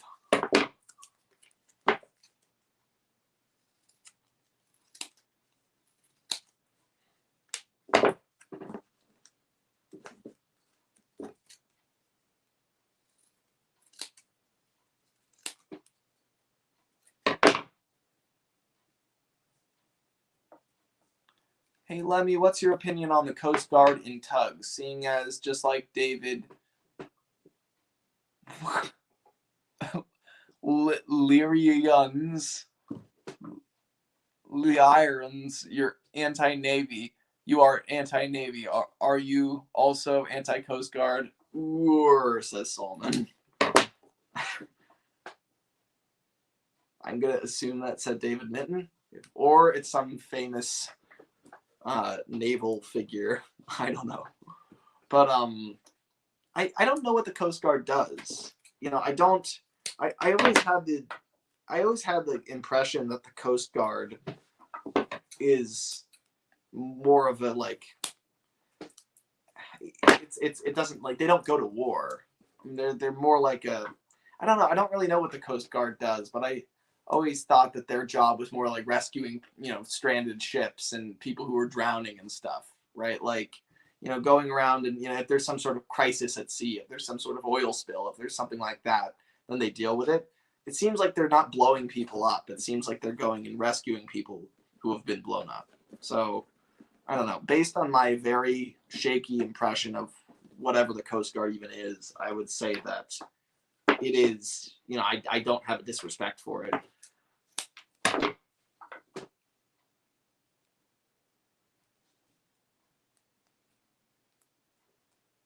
The Coast Guard is essential. The sea police, and yes, they do to war around coastal areas. Yeah, I don't know then. Any organization that is just that uses force to intimidate people. Yeah, I can't say I'm enthusiastic about it. Maybe it has to be there, but you know, like I don't know. I can't get jazzed about an army. I can't get jazzed about a military. I can't get jazzed about a navy, right? It's like people with guns going and blowing people up, sometimes on, bad calls from leadership.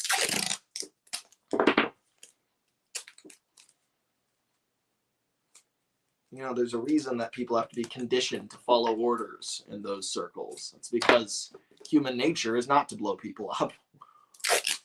And so you have to override human nature in order to control people to such an extent that they'll actually fire guns at people. So no, I think any armed organization I am deeply suspicious of and quite concerned about. Maybe it needs to be there, but that doesn't mean that I, am excited about it.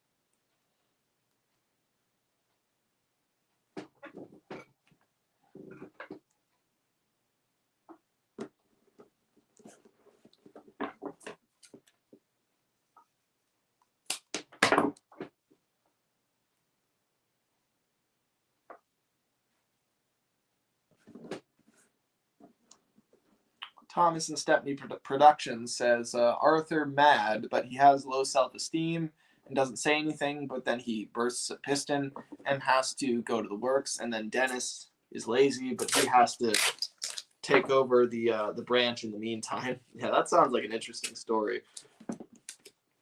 He'd have like he'd have like 10 different tasks that he has to do, and he'd be so overwhelmed.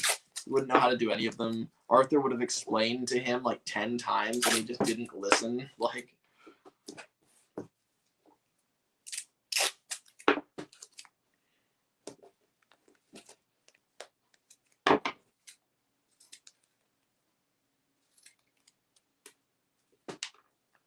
Lemmy, what do you think of Sunshine and Zug?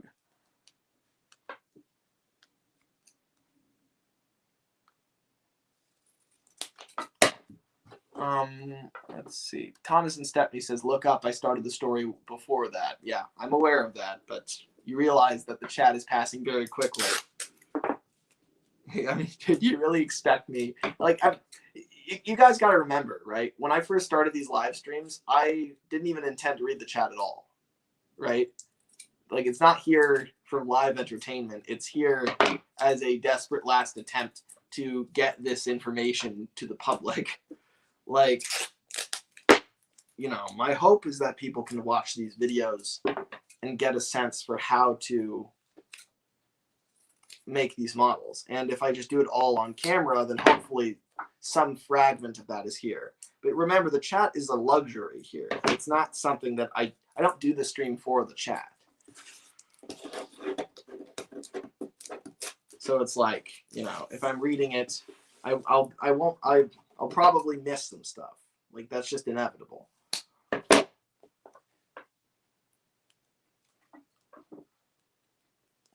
In fact, the fact that I'm not missing everything is pretty impressive.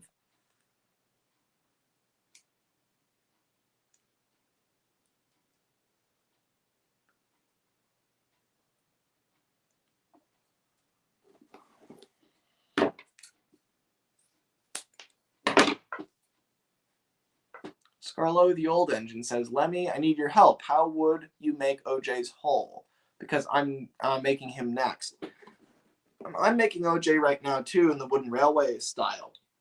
And it's a lot of the same things apply. I would say it's just like making a normal hull, but then make it narrower, and then put the paddle wheels on the side. So basically, you're going to need some kind of shelves that stick out of the sides of the model. And then on top of those shelves, you then put basically half cylinders, which are the paddle wheels. Like the big white housings. They're I guess they're splashers technically. And then from there, I mean, it's pretty straightforward. His hull is basically the same as everyone else's. It's just a lot pointier at the front, a lot more narrow, and it's just narrower so that it doesn't look too wide with the splashers on either side.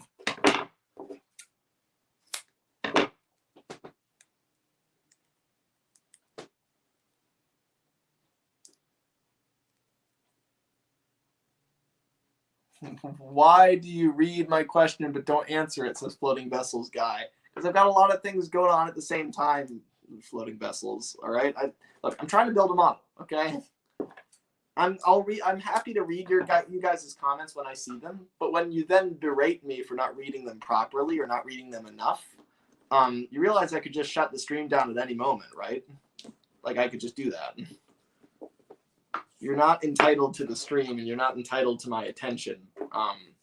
So don't get mad at me if I don't read all your comments the way you want me to.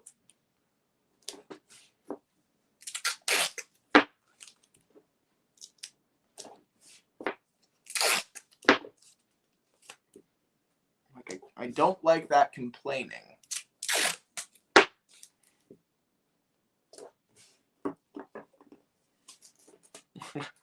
Will says, just let Lemmy build his model.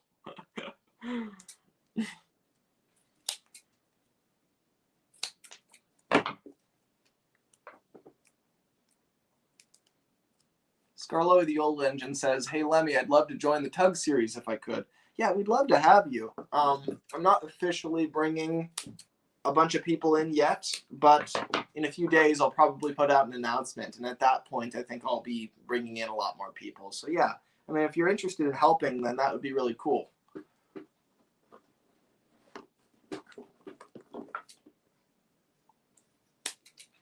Yeah, we can, we'll take as many people as we can get. I mean, we want to try and make this, the more people we have on board, the easier it's going to be to make it happen.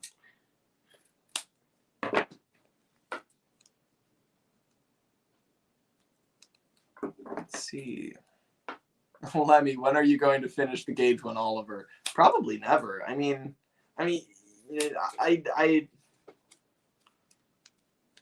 it's funny. Like, you guys have seen maybe 20% of everything I've ever made. So, like, you assume that everything you see me start or everything you see online is actually going to get finished, but it's not. Like, there's some things that I finish and some things that I don't. Like, I just started that Oliver on a whim, right? Like a big long-term project, I plan a lot more in advance, and I was kind of making him to pass the time. Usually when I start something in a live stream at the very end of it, it's just for fun. Like, I don't actually intend to finish it.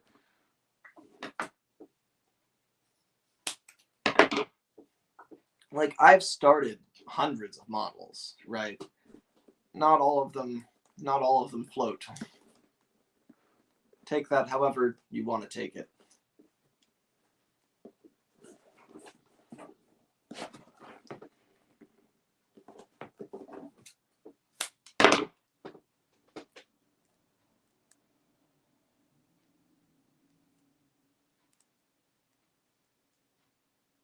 I was joking about the Gauge 1 Oliver, says Redding 364 Studios.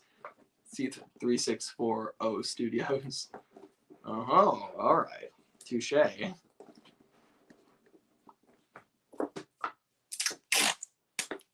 It's fun watching you build. Also, great hearing a 30-min monologue on Tugs characters. Guess that's why there be so many questions, says Dopey Duck 123. Yeah, I guess that's fair. I'm glad you're enjoying it.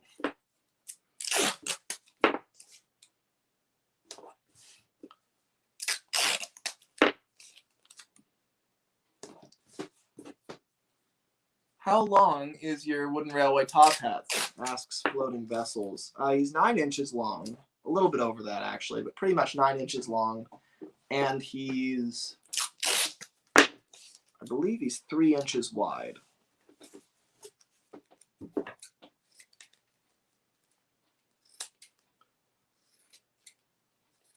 it's interesting. Everybody always asks how long these models are, but not necessarily how wide they are. And I think both measurements are really useful. Like, once you have those two, you can pretty much deduce everything else. But it's really helpful to know both the length and the width.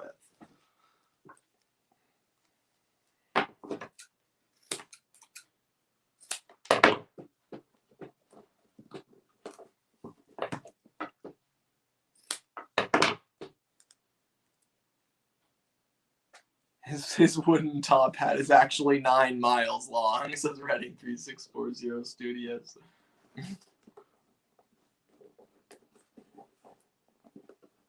9 miles.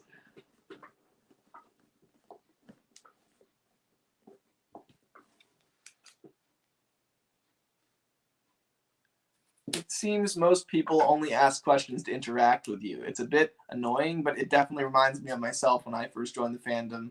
My advice to the youngsters here is to relax a little bit, says Solomon.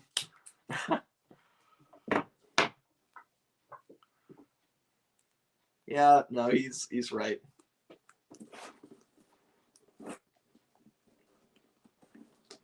Yeah, I mean, people are just so... It's interesting, because it's like... It's very imbalanced, right? There's all these people who want to talk to me, and they're hardly talking to each other.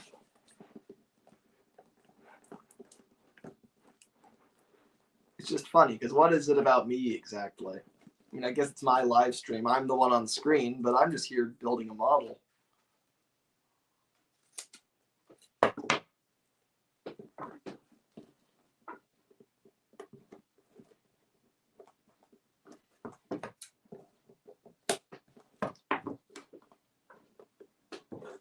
Yeah, but I don't mind people asking, lots of questions. What I mind is, when they then get mad when I don't answer them. It's like, well, remember, you're not entitled to me answering your questions.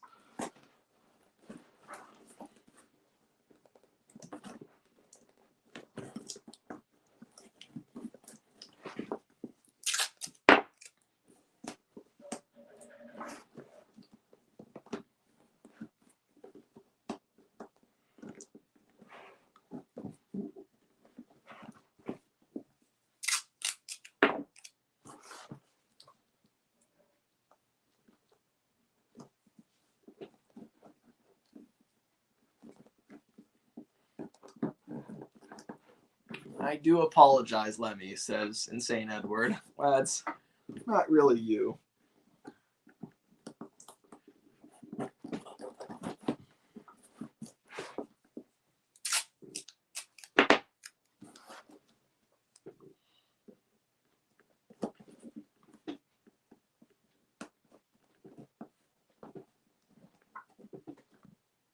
Did you know Zebedee was in a Thomas episode? Says Thomas and Stepney Productions. That's a really old misconception. There was a red tugboat in Something in the Air, a couple of them, and a really long time ago, that was kind of everyone's theory, was that was one of the Tugs models. Now, that was long before they were actually rediscovered, and also looking at it now, like, there's no way that, I mean, the scaling, the shape, if they weren't the same color, people tend to do this. They tend to look at the color of a model and then use that to figure out if it's the same model. Problem is, the color is the thing that changes most easily.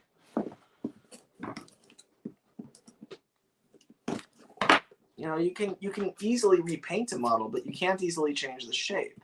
It's like how everyone thought that Lucinda was Top Hat. It's like, well, no one would think that if she wasn't yellow. That's the only reason.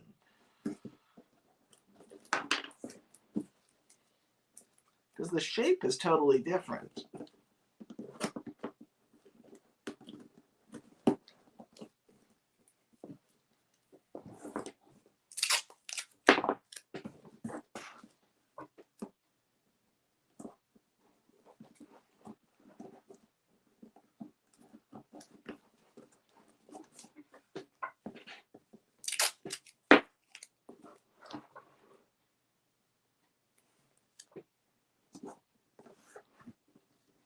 Solomon says, I love you, floating vessels. Let's get married and run away to Connecticut. Don't do that. I mean, I guess you could. I don't. Look, I don't know. No, don't. Solomon, you're way too young for that. And I don't know about floating vessels, but don't get married and run away to Connecticut. Please.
Will Thomas says, guys, I have a theory. What if Top Hat is actually Top Hat?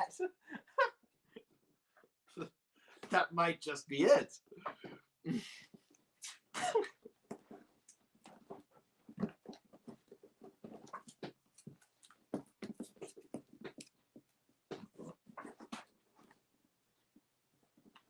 Iron Horse Productions says, you said in an old video that you wrote some Tugs scripts. What were they? I wrote about 10, I think. I came up with a lot more, though. I used to have this big sketchbook that I put all these ideas in and drew up scenes and stuff. And in that sketchbook, I must have had like 20 ideas. But then, maybe 30. But then the... I should find that at some point. But, this outside of the sketchbook, the scripts that actually got finished, there were about 10 of them. As for what were they? I can't remember quite clearly. I think there was one about a new Tug coming in and framing OJ. Like, the idea was going to be that OJ would look like he was going senile. Like, he would be out at sea with like a tramper, and then he'd be like out at sea looking for distress calls, and then he would see this huge ship on the horizon sinking, and so he would like run back to the star dock and tell everyone, and then they go out there and the ship is gone. They search the whole area. Grampus searches the seafloor, and it's like, look, there was no ship here. I don't know what you're talking about, right? And OJ would just be like, I'm sure I saw it though. And Big Mac would be like, well, we better get back to the star dock. Probably best we don't tell this to the Z-Stacks. Kind of the idea being that it's like OJ imagined the ship and it looks like he's going senile, right? And so then they, and around the same time, so basically the Z-Stacks start spreading this idea around that OJ's kind of finally lost it. And Captain Star is getting pressure from like the people who actually, from like his clients and stuff, and they don't want OJ taking their cargo anymore. And eventually, they have to bring in like another Tug, and they send OJ to like a maritime museum, and it's this really sad thing. But then this new Tug, it actually has his own problems. He's like, I don't remember what the name was. I think his name was going to be like Hertz or something, like megahertz. I had no reason, and the same reason that 10 cents is just called 10 cents. But essentially, the idea was going to be that this guy was going to come in and take OJ's job. And at first, he's like a really nice guy. But slowly throughout the story, we'd figure out that he set the whole thing up. And that tramper sinking on the horizon, this guy basically holed the tramper himself. And then he ran and got Burke and Blair and made a deal with those two to take it away quickly. And so it looks like the tramper, never existed, when really, it's that it was taken away by Burke and Blair. And so OJ actually did see it, but it was carefully orchestrated so that it looked like he imagined it. And then 10 Cents would go and find the tramper at the breaker's yard and prove OJ's innocence, and he'd come back to work. It's going to be something like that, right? I had a few stories like that. I had this one story, I think it was called Upper Class, where Top Hat was going to be approached by all these like kind of, what the title implies, these kind of upper class thugs, these really fancy guys. Like there were going to be like yachts and schooners and like high class schooners, the type of thing that, rich people would take out on like a Sunday stroll, and they'd say, you're far too classy to be hanging around tugboats, Top Hat. You should leave this whole thing behind and come with us. And Top Hat would kind of, he'd think about it for a while, and he'd be torn, right, between these two worlds of like, does he stay with his friends, who are all these kind of grimy old tugboats, or does he go with the upper class crowd and kind of abandon the fleet and then just become part of this kind of, debaucherous, kind of hedonistic lifestyle with these boats that just kind of, roam the seas, spending their vast wealth and going and, just having the time of their lives. And of course, he ends up siding with the stars. But that was another one of those. There were a few stories like that, where, I kind of tried to play on different aspects of the characters. They were pretty good. I could do a lot better now. I have some stuff in the works for this Wooden Railway series that I think is really good. Like, definitely much better than those scripts.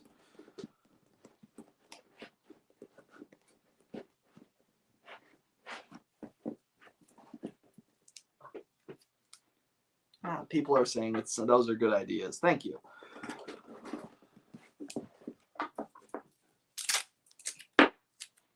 Percy is here, says, these stories are really good. Maybe you could use them for the Tugs continuation if you and the other members want to. I don't think so, just because stories are the one thing that, like, are really quick and easy for me to make. So, like, I would rather than repurposing old ones, it would be more fun for me to write new ones. Like, I would rather start from scratch. I might use elements of them, though. Like, some things might kind of seep in, but I think largely they will be new stories.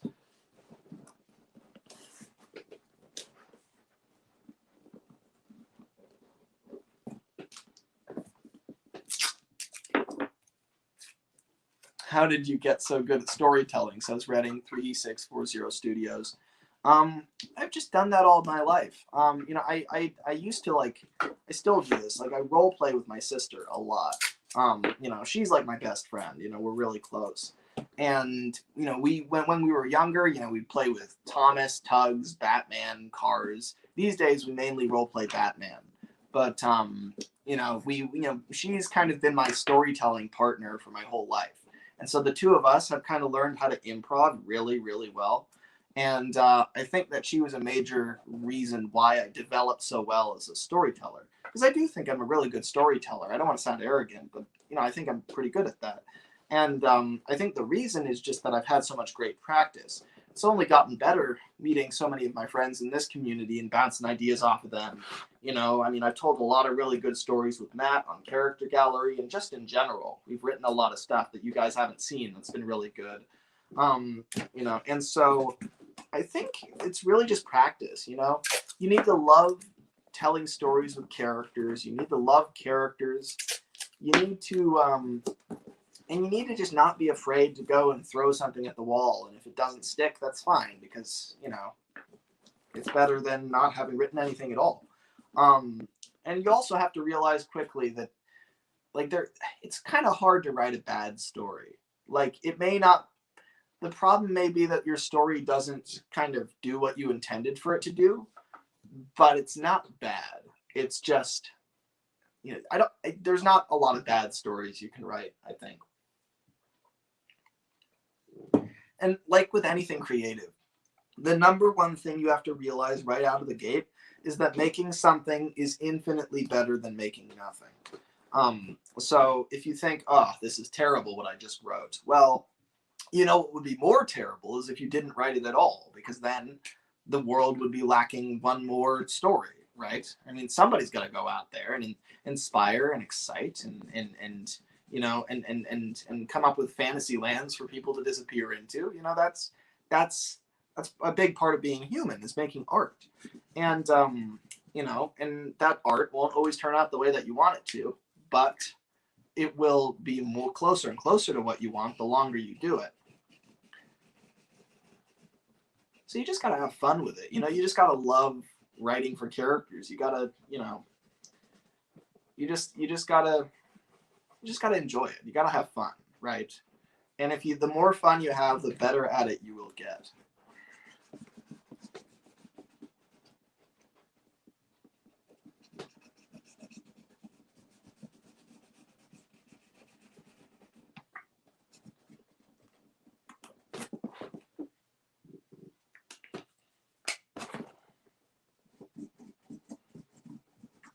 I think I might just about be on time to use the putty today.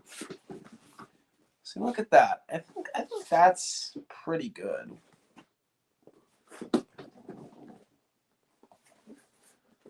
The cut goes a little bit too far back.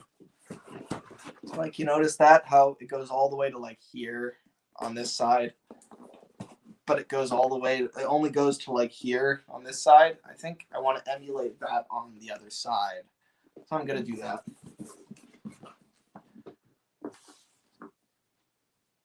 Thomas and Stepney says, here is a good story. Warrior is tired of being teased about him being dumb and starts acting smart and going strict by the rules, and the other Tugs miss Warrior's old personality and ask him to change. I like that a lot, actually. That's really good. That's really good thinking.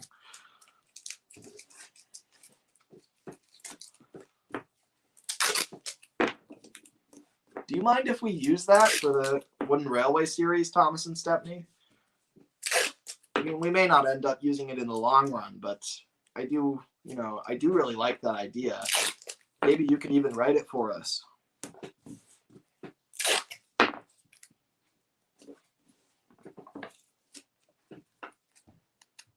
Coming up with an idea is the best feeling ever, says Will Thomas 199. Yeah, I really agree with that. That's like, just when you create something, when you bring something into existence is just such a great feeling where you're like, whoa, I came up with that. And that's so good.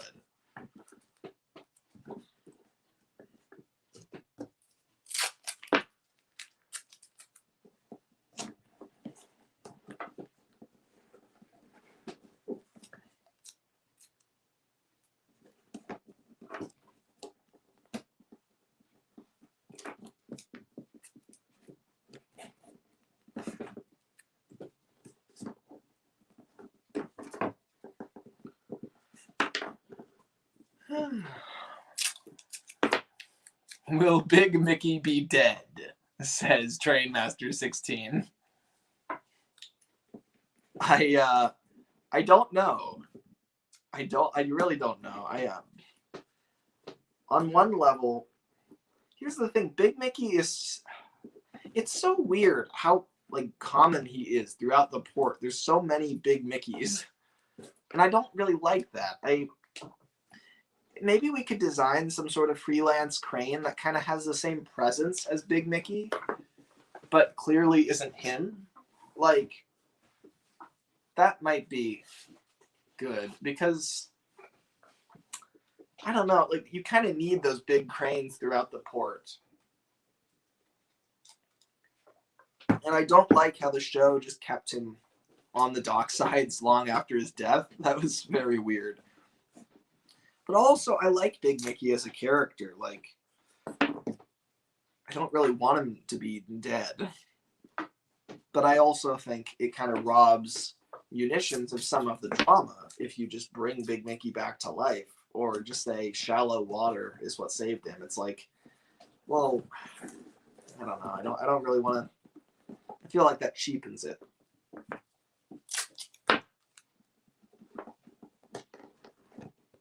We should do a Jason Todd situation here and just have everyone call in to decide if Big Mickey lives or dies.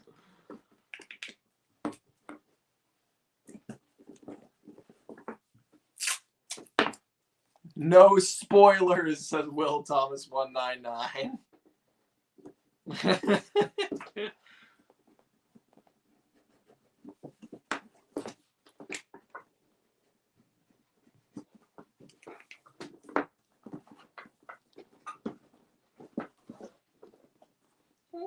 Okay, I think that's good. I think that pretty much hits the mark.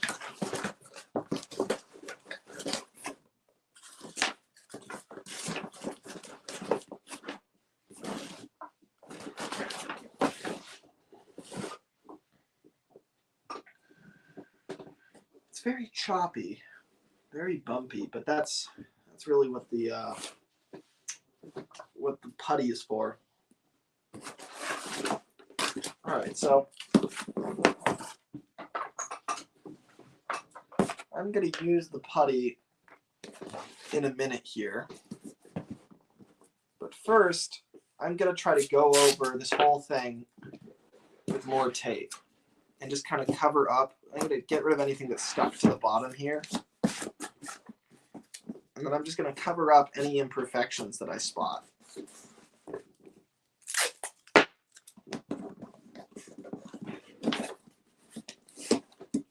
Actually, might be a good idea to take the deck out right now. Look at that. I just love that. Like, so many of my models, I haven't been able to do that. I haven't been able to take the deck out. This one I can. I love it.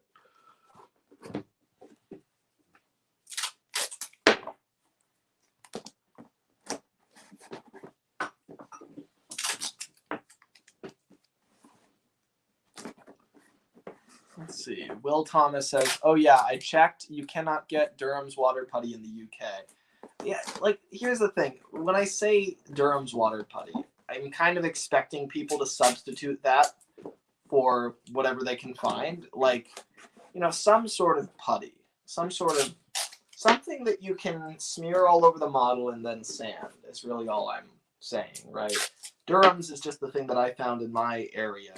But it could be anything. I mean, there's nothing special about it. It was just the first thing I found.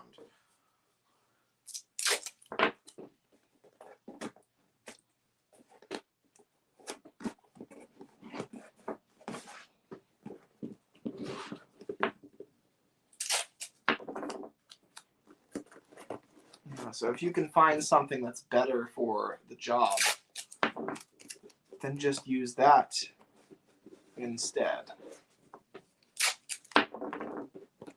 Or if you can just find something that does really the same thing.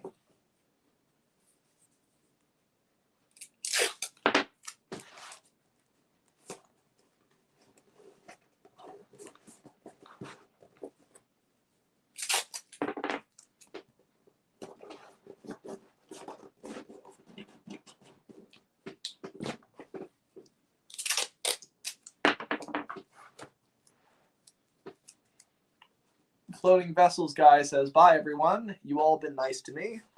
Yeah, bye Floating Vessels Guy. Good to see you here, as always. And good luck with Boomer.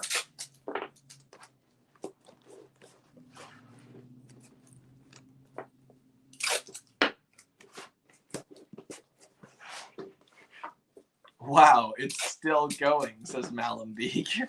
Everyone always responds this way. Wow, it's still going. I can't believe it. God. 2.5 hours is nothing to me. I mean, it's... Oh.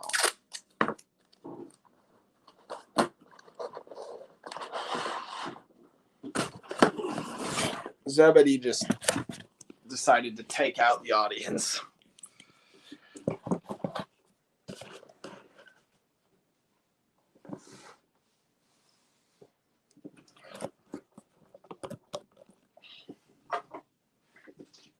Hey, Lemmy, I sent you a DM on Twitter about Sunshine, says Scarloid the Old Engine. All right, I'll check it out.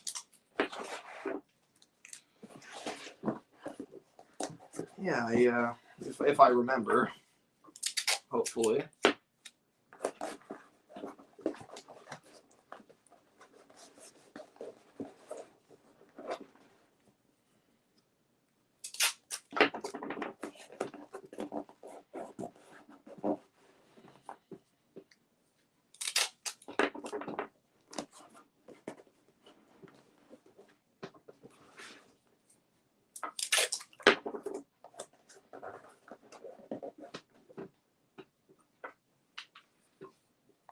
I'm saying this because I've just uploaded my first video and that took a while, says Malenbeek.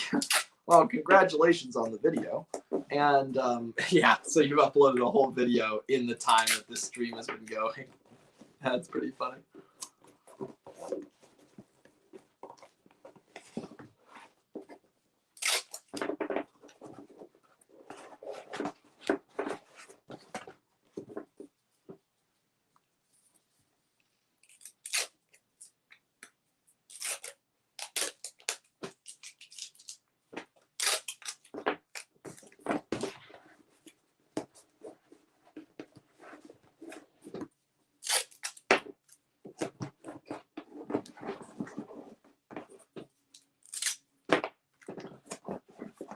All right, we're through a roll of tape. Probably the first of many. Look at that.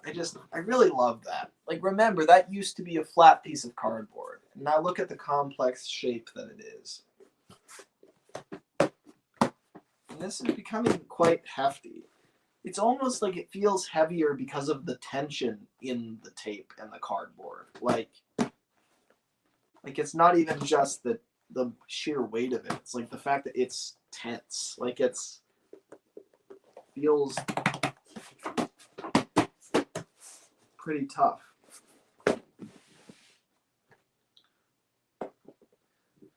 And then I'll put it in the water, and then it will be destroyed. Hopefully not. Alright, let's see. Rip Lemmy's tape, it will be remembered. No, Lemmy dead. Lemmy, you okay? You fell and died. Solomon, you're clearly behind. And I didn't fall, you fell.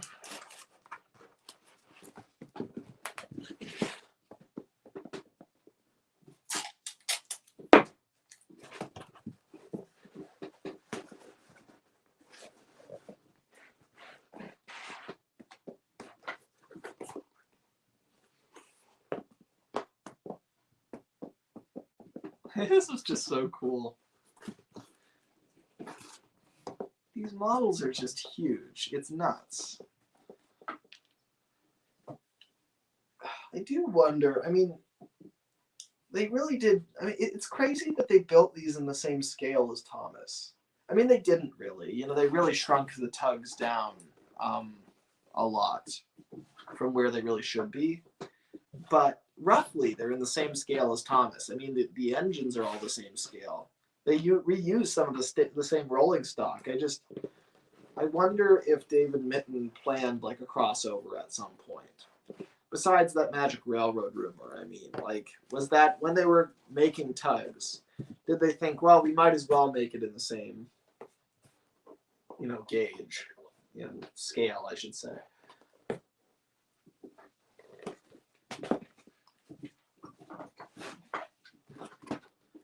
You know, I read on the Tugs wiki last night, I don't know if this is true, but I read that Tugs was filmed in the exact same room that season 5 of Thomas was. That's just really amazing to me. It's like, season 5 is probably the most inspirational and amazing Thomas thing. Like, my favorite season is probably season 2, But if I was going to say what is the most profound thing to come out of the entire Thomas brand, it's probably season 5. That's probably the best of the best. And the fact that that was shot in the same room as Tugs, it's just like, that's the room where the magic happens, you know? That's the room where the really, really good stuff happens. All right. It's time for the putty. Now, I want to stress, if you can't find this stuff, then, you know, so two things. Firstly, if you don't have this stuff right now, if it's not here yet and you happen to be following along, well, don't worry, because, you know, this is, you could always follow along later. And I'm going to be doing this probably the next few streams, is the puttying part. But, you know, secondly, if you're young, then talk to a legal guardian about this stuff, because I'm pretty sure it's safe, but I'm not your guardian. I can't, you know, it's not up to me to make sure that it's safe. So that's just a disclaimer right now, is that, you know, check with your legal guardian. Thirdly, if you can't find this, like say Will said earlier that it's not available in the UK, really all you need is something that is like so that you can smear all over the model and then sand. Like, you'll see what I mean. Like, you know, it really just needs to be modeling putty, where it's like you kind of cover everything with it and then sand it off and then create a smooth finish over everything. Now, that being said, you do want to make sure that it's not too expensive too. Like, this is only, even, you know, the size of this, you know, being what it is, it's still only like $7 or $8. So it's not that bad. You know, don't spend anything insane, please. Anyway, so I think what we're going to do, first we're going to mix this. And it dries kind of quickly, so you want to be careful. I think we'll start with that. And I think we're also going to get some sort of brush, maybe.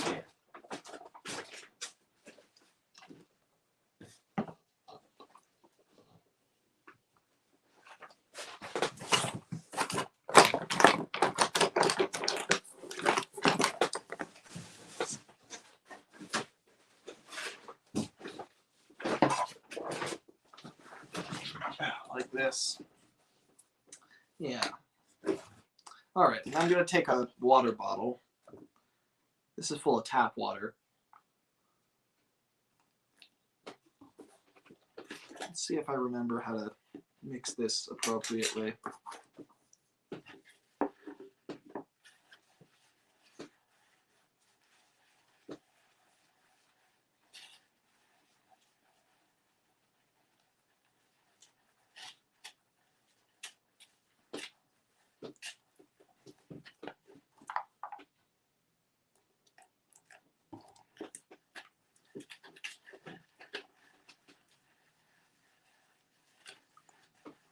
Put too much water in there, so I'm going to dump more of this in here.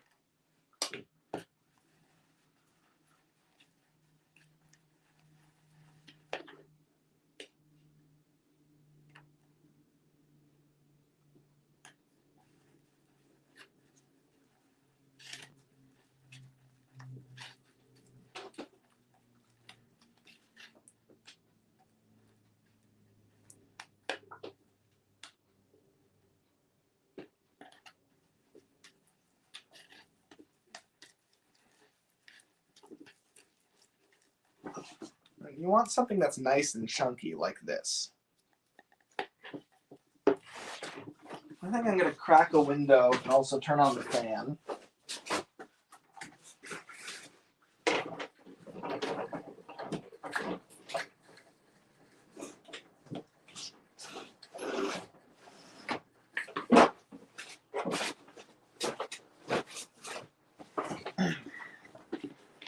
I like the smell of it, but I probably shouldn't. All right, and now let's just glob it over everything. Like, we really just want to kind of put a thick coat on. And when you reach kind of like a gap, like a divot in the cardboard, you want to kind of really lay it on even thicker. You really want to put too much on here rather than too little.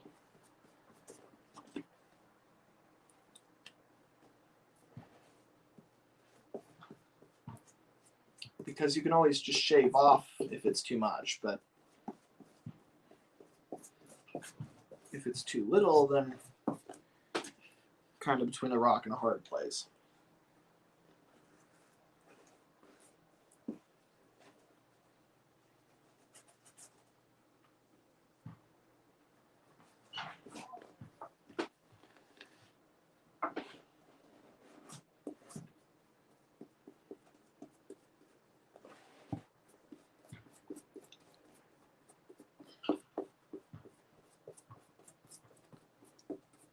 And notice now you can see all those brush strokes, but what you can't see are the tape seams underneath. And you really want to cover up those seams because that kind of hides how the whole model goes together. Then it just looks like one solid surface, which is what you want.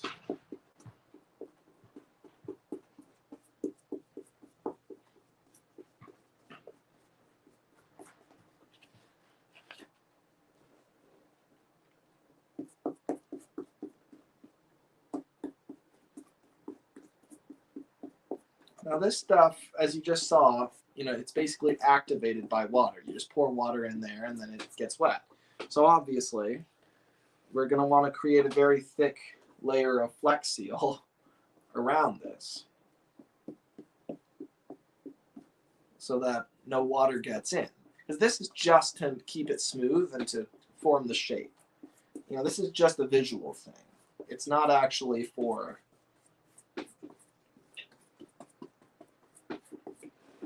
sealing it.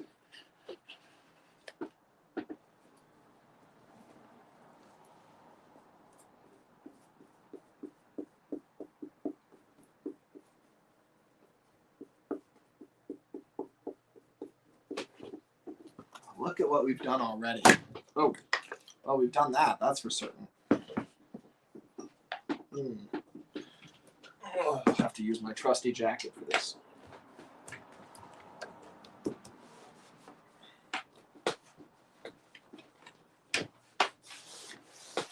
There we are. A million uses. Sorry, old friend. So anyway, just look at that.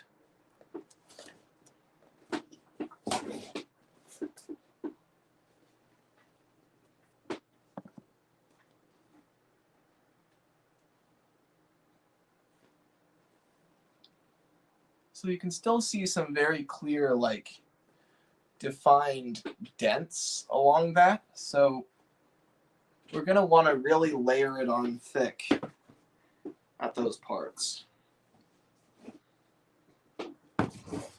So I'm going to mix up some more of this because it's just about dry by now.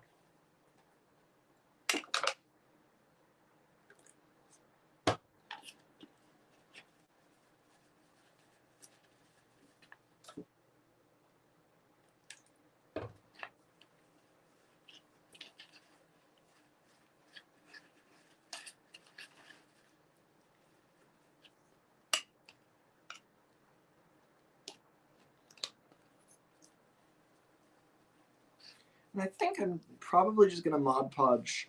I think I'm just going to putty one side of this at first. And then I'll do the other side next week because it's a lot easier to kind of have a side to grab and a side to putty. If you do both at once, there's really nowhere to hold it from. All right, so now I've mixed it up a little bit thinner this time. And I'm just going to create kind of a thin coat along all sides of the splash rail. Just thick enough that it obscures the seams where it goes together.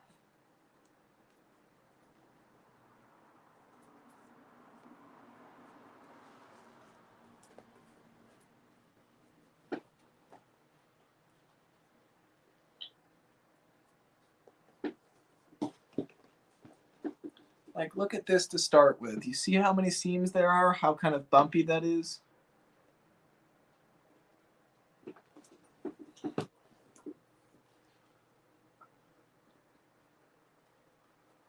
Now I'm going to go over that.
Let's see. Malambeek says, I would like Thomas and Tugs to cross over if you altered some things.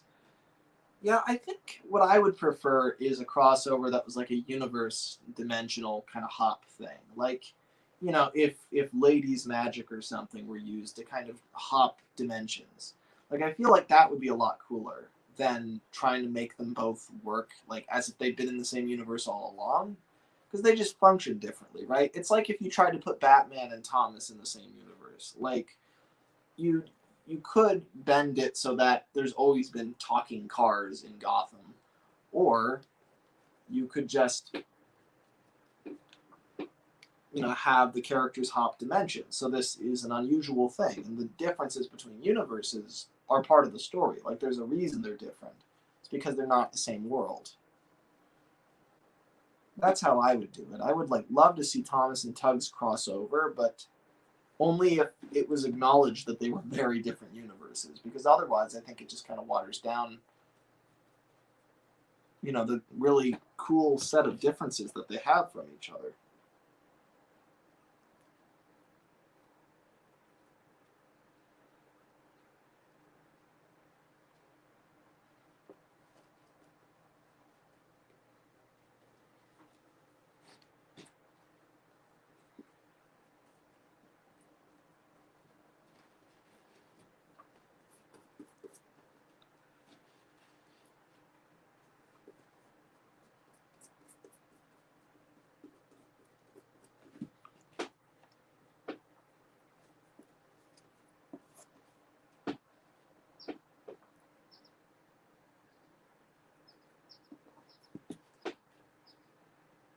So notice I'm really layering it on really thick over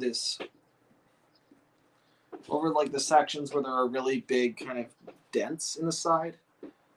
I'm just putting I'm basically filling those with putty.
I'm just gonna spell that Jiiddee says, can I ask why someone as young as yourself would be so into Tugs? I don't think you would be old enough to have watched it back when it first aired. No, indeed. I'm 22. So I'm certainly not old enough to have seen it when it first came out. It's interesting. Is that directed at me? Because I imagine there are a lot of much younger people in the chat here, who are, there's a lot of Tugs. I'm one of the older Tugs fans, all things considered. But yeah, I mean, it's exclusively because of Thomas. If I hadn't been a Thomas fan, I never would have become a Tugs fan. But it's the fact that I did grow up with Thomas, and that was a huge part of my life, and I'm still a huge fan of it. And then when I found out about Tugs, it kind of appealed to all the same parts of my interest, except it was just cooler. Like, it was like Thomas on steroids,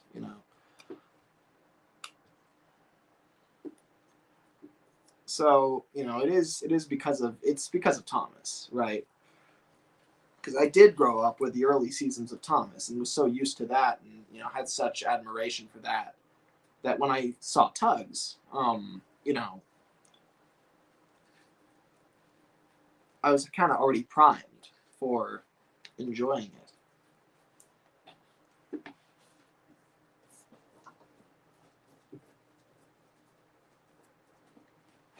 So without the internet, without people uploading the episodes, I never would have become interested in it. But I discovered it back in 2007 when it was, people were starting to upload Tugs all over the internet. It was this amazing thing, this show that was made by the exact same people as Thomas, had a lot of the same positive qualities that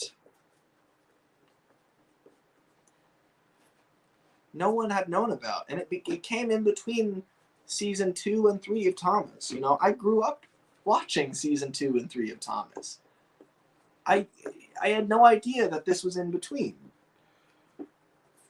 And that's just so trippy. And it's even weirder when you find out, because the two really are quite intimately linked with each other. Because they used so much of season, they used so much of the leftover Tugs stuff in season 3. And I'd been seeing it my whole life. I remember seeing those models, the big ocean liner in the background, and Thomas Percy and the dragon. I remember that from like my early childhood, and I had no idea that it was from Tugs. And so to find out that it's been staring you in the face this whole time, there's something incredibly alluring to that.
My friend had 2 Tugs VHSs when he was younger, but he got rid of them. No, says Will Thomas. That's a shame. Audrey died exactly 24 years ago today. RIP, says Iron Horse Productions. That is crazy. It's probably good that he doesn't have to witness what's happening to the show today. Then again, I'm sure by now he would be over it and just, you know, so dissociated from what's happening to the brand. If Audrey were still around, so many fans would bother him.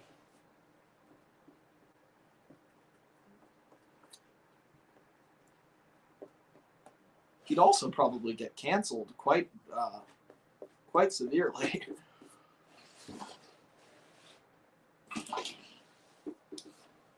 Look at that. So look what we're doing there. You see that?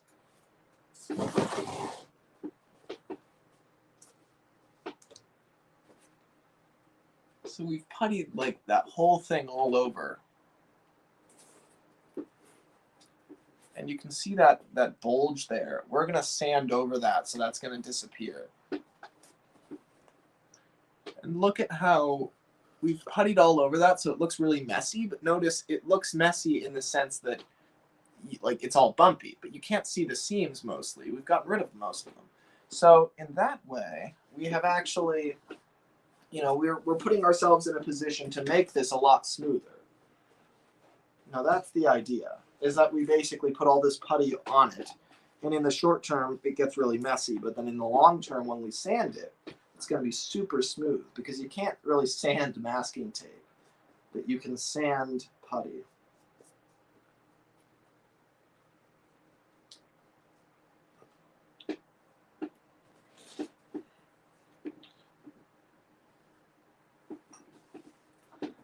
All right, we're going to do a little bit more of this, and then we're going to call it a day.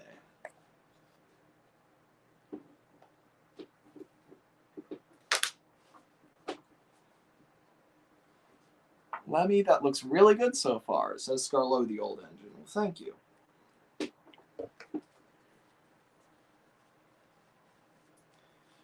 And you guys may be starting to see why Hercules looks the way that he does. Because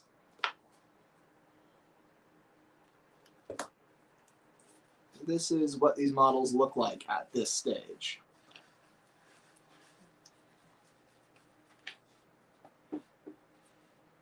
And of course, when I say Hercules, I mean my Hercules. I don't think the real one is covered with this cream paste.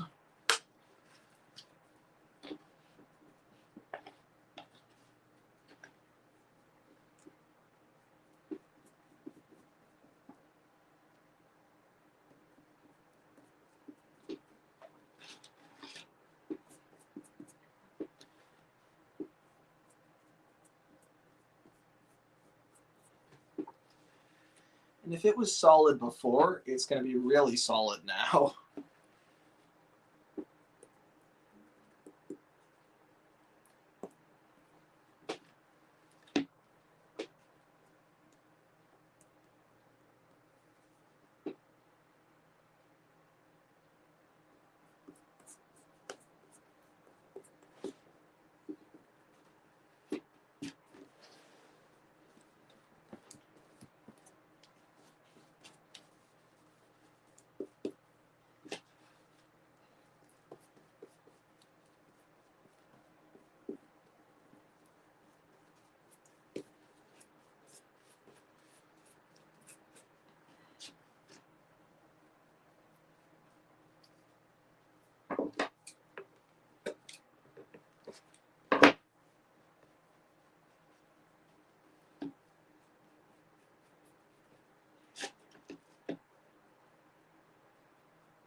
Will Thomas says, or Thomas and Stepney says, bye Lemmy, I'll be back in a few. Please read my other story idea. I probably won't be able to. The chat is scrolling too quickly. But, you know, thank you for attending. Will Thomas says, guys, write as many scripts as you want. We will definitely look at them all, even if they don't end up getting used in the long run. Absolutely. I totally agree with Will there. Like, the more the merrier, you know? I mean, send us everything that you have. And, you know, we'll be happy to take everything into consideration. Because, you know, I mean, you know, what's the harm in having more options?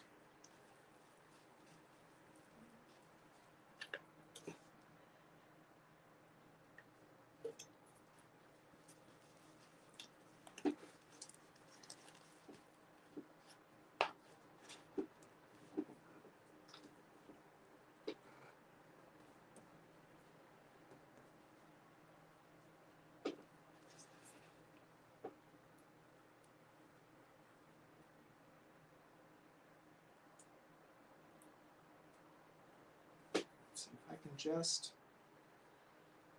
There's all this, like, putty in the brush.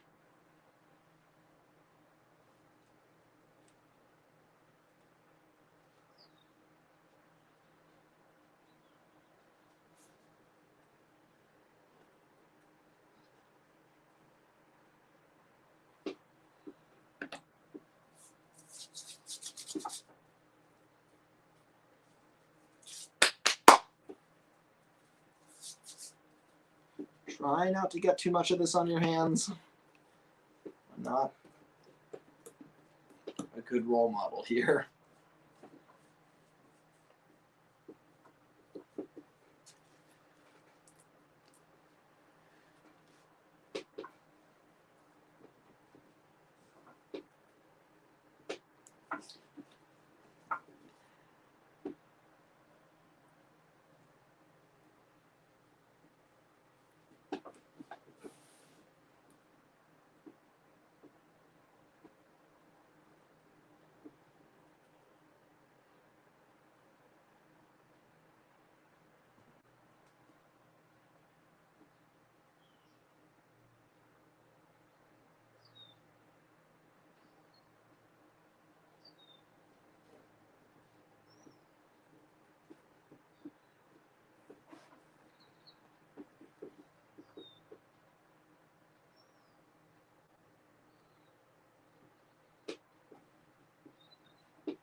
Let's see.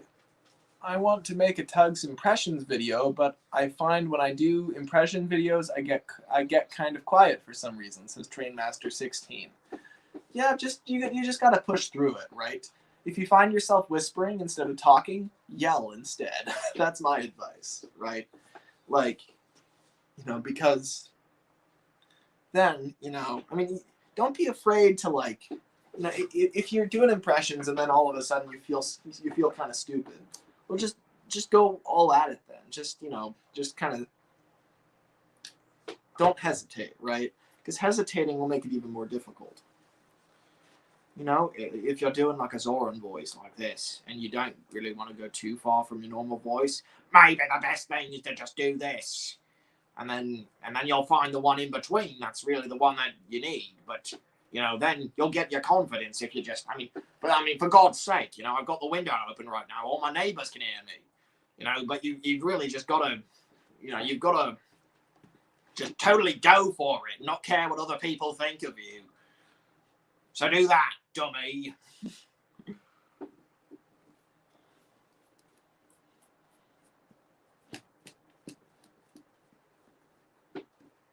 I think we're getting pretty close to the end here.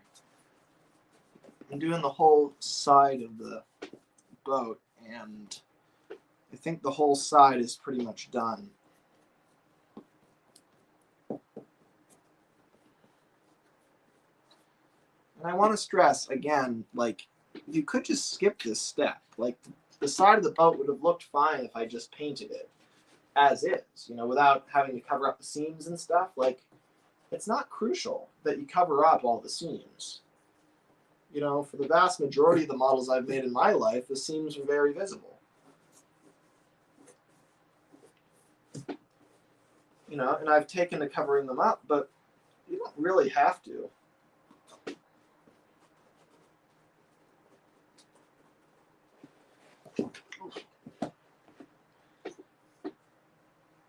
Though it is best not to drop the model on its wet parts.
Let's see. GD says, granted, I have gravitated away from Thomas by the time Tugs aired, but I never even heard about it until recent years because a friend of mine brought it up. It just didn't gain any real traction.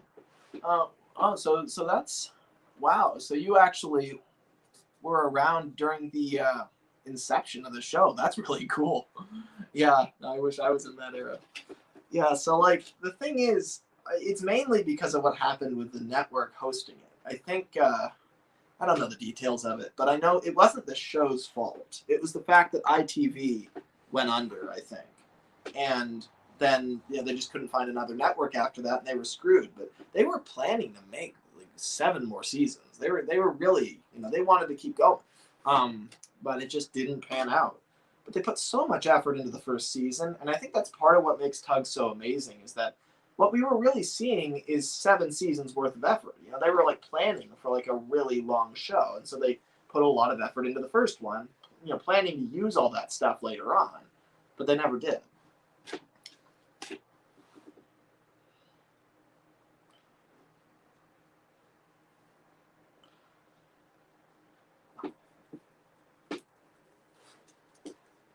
So it's like the first season is so beautiful. Well, that's because they wanted it to be beautiful enough to use all that stuff for further seasons, but it wasn't meant to be.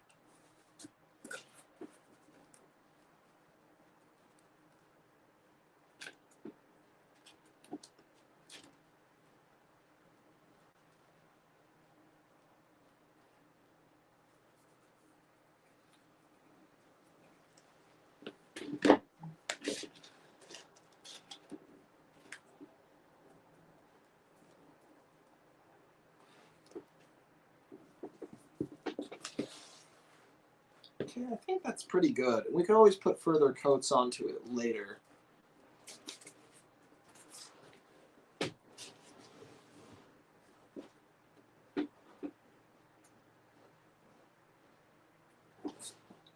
I think I'm going to do one more.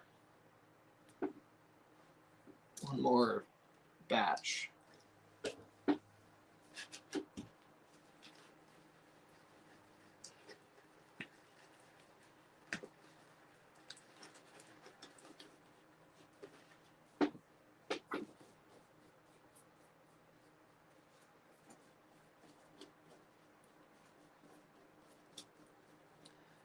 try to just totally cover the splash rails just so that, you know, I don't, because if I just cover one side, then that might just crack and flake off. So I kind of want to create a nice shell around everything.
All right, I think that'll do the trick.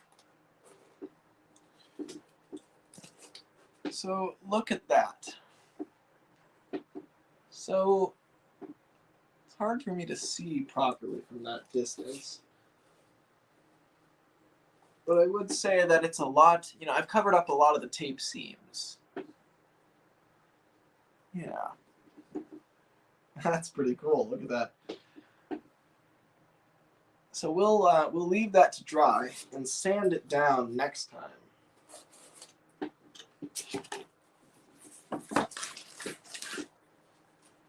Probably shouldn't set this in here, but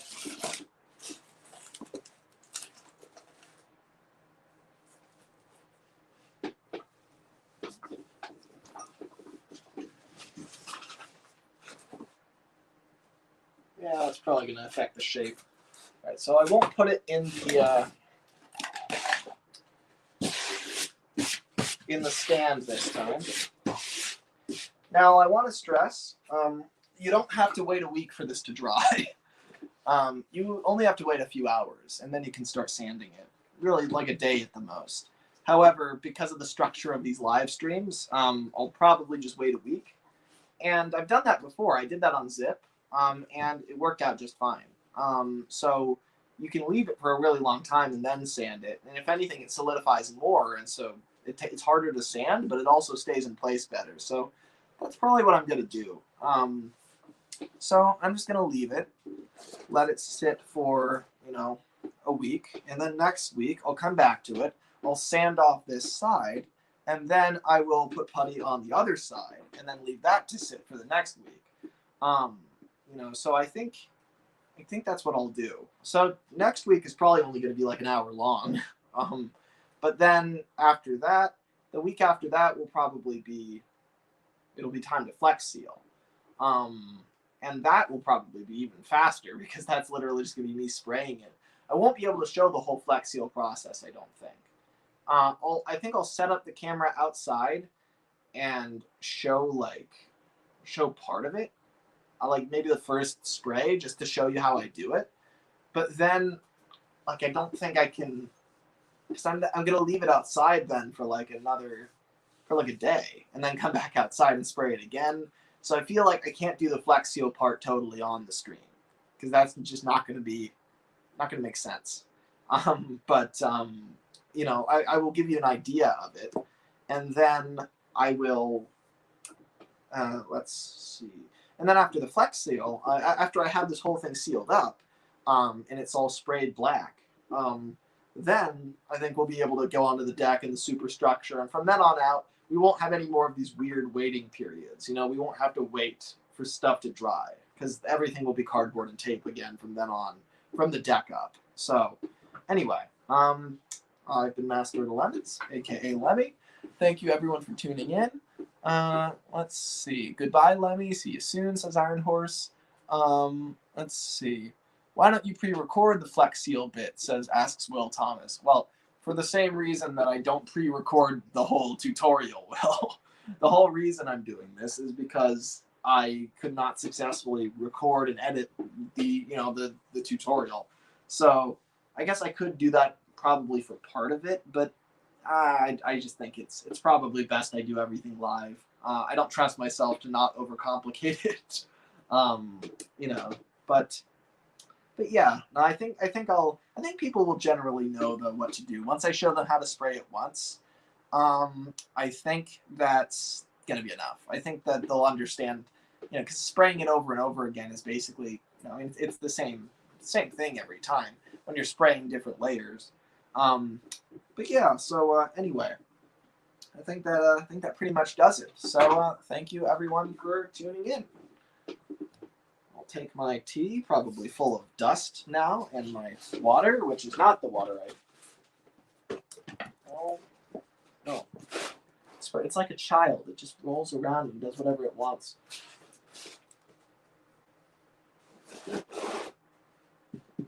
All right. Take care, everyone.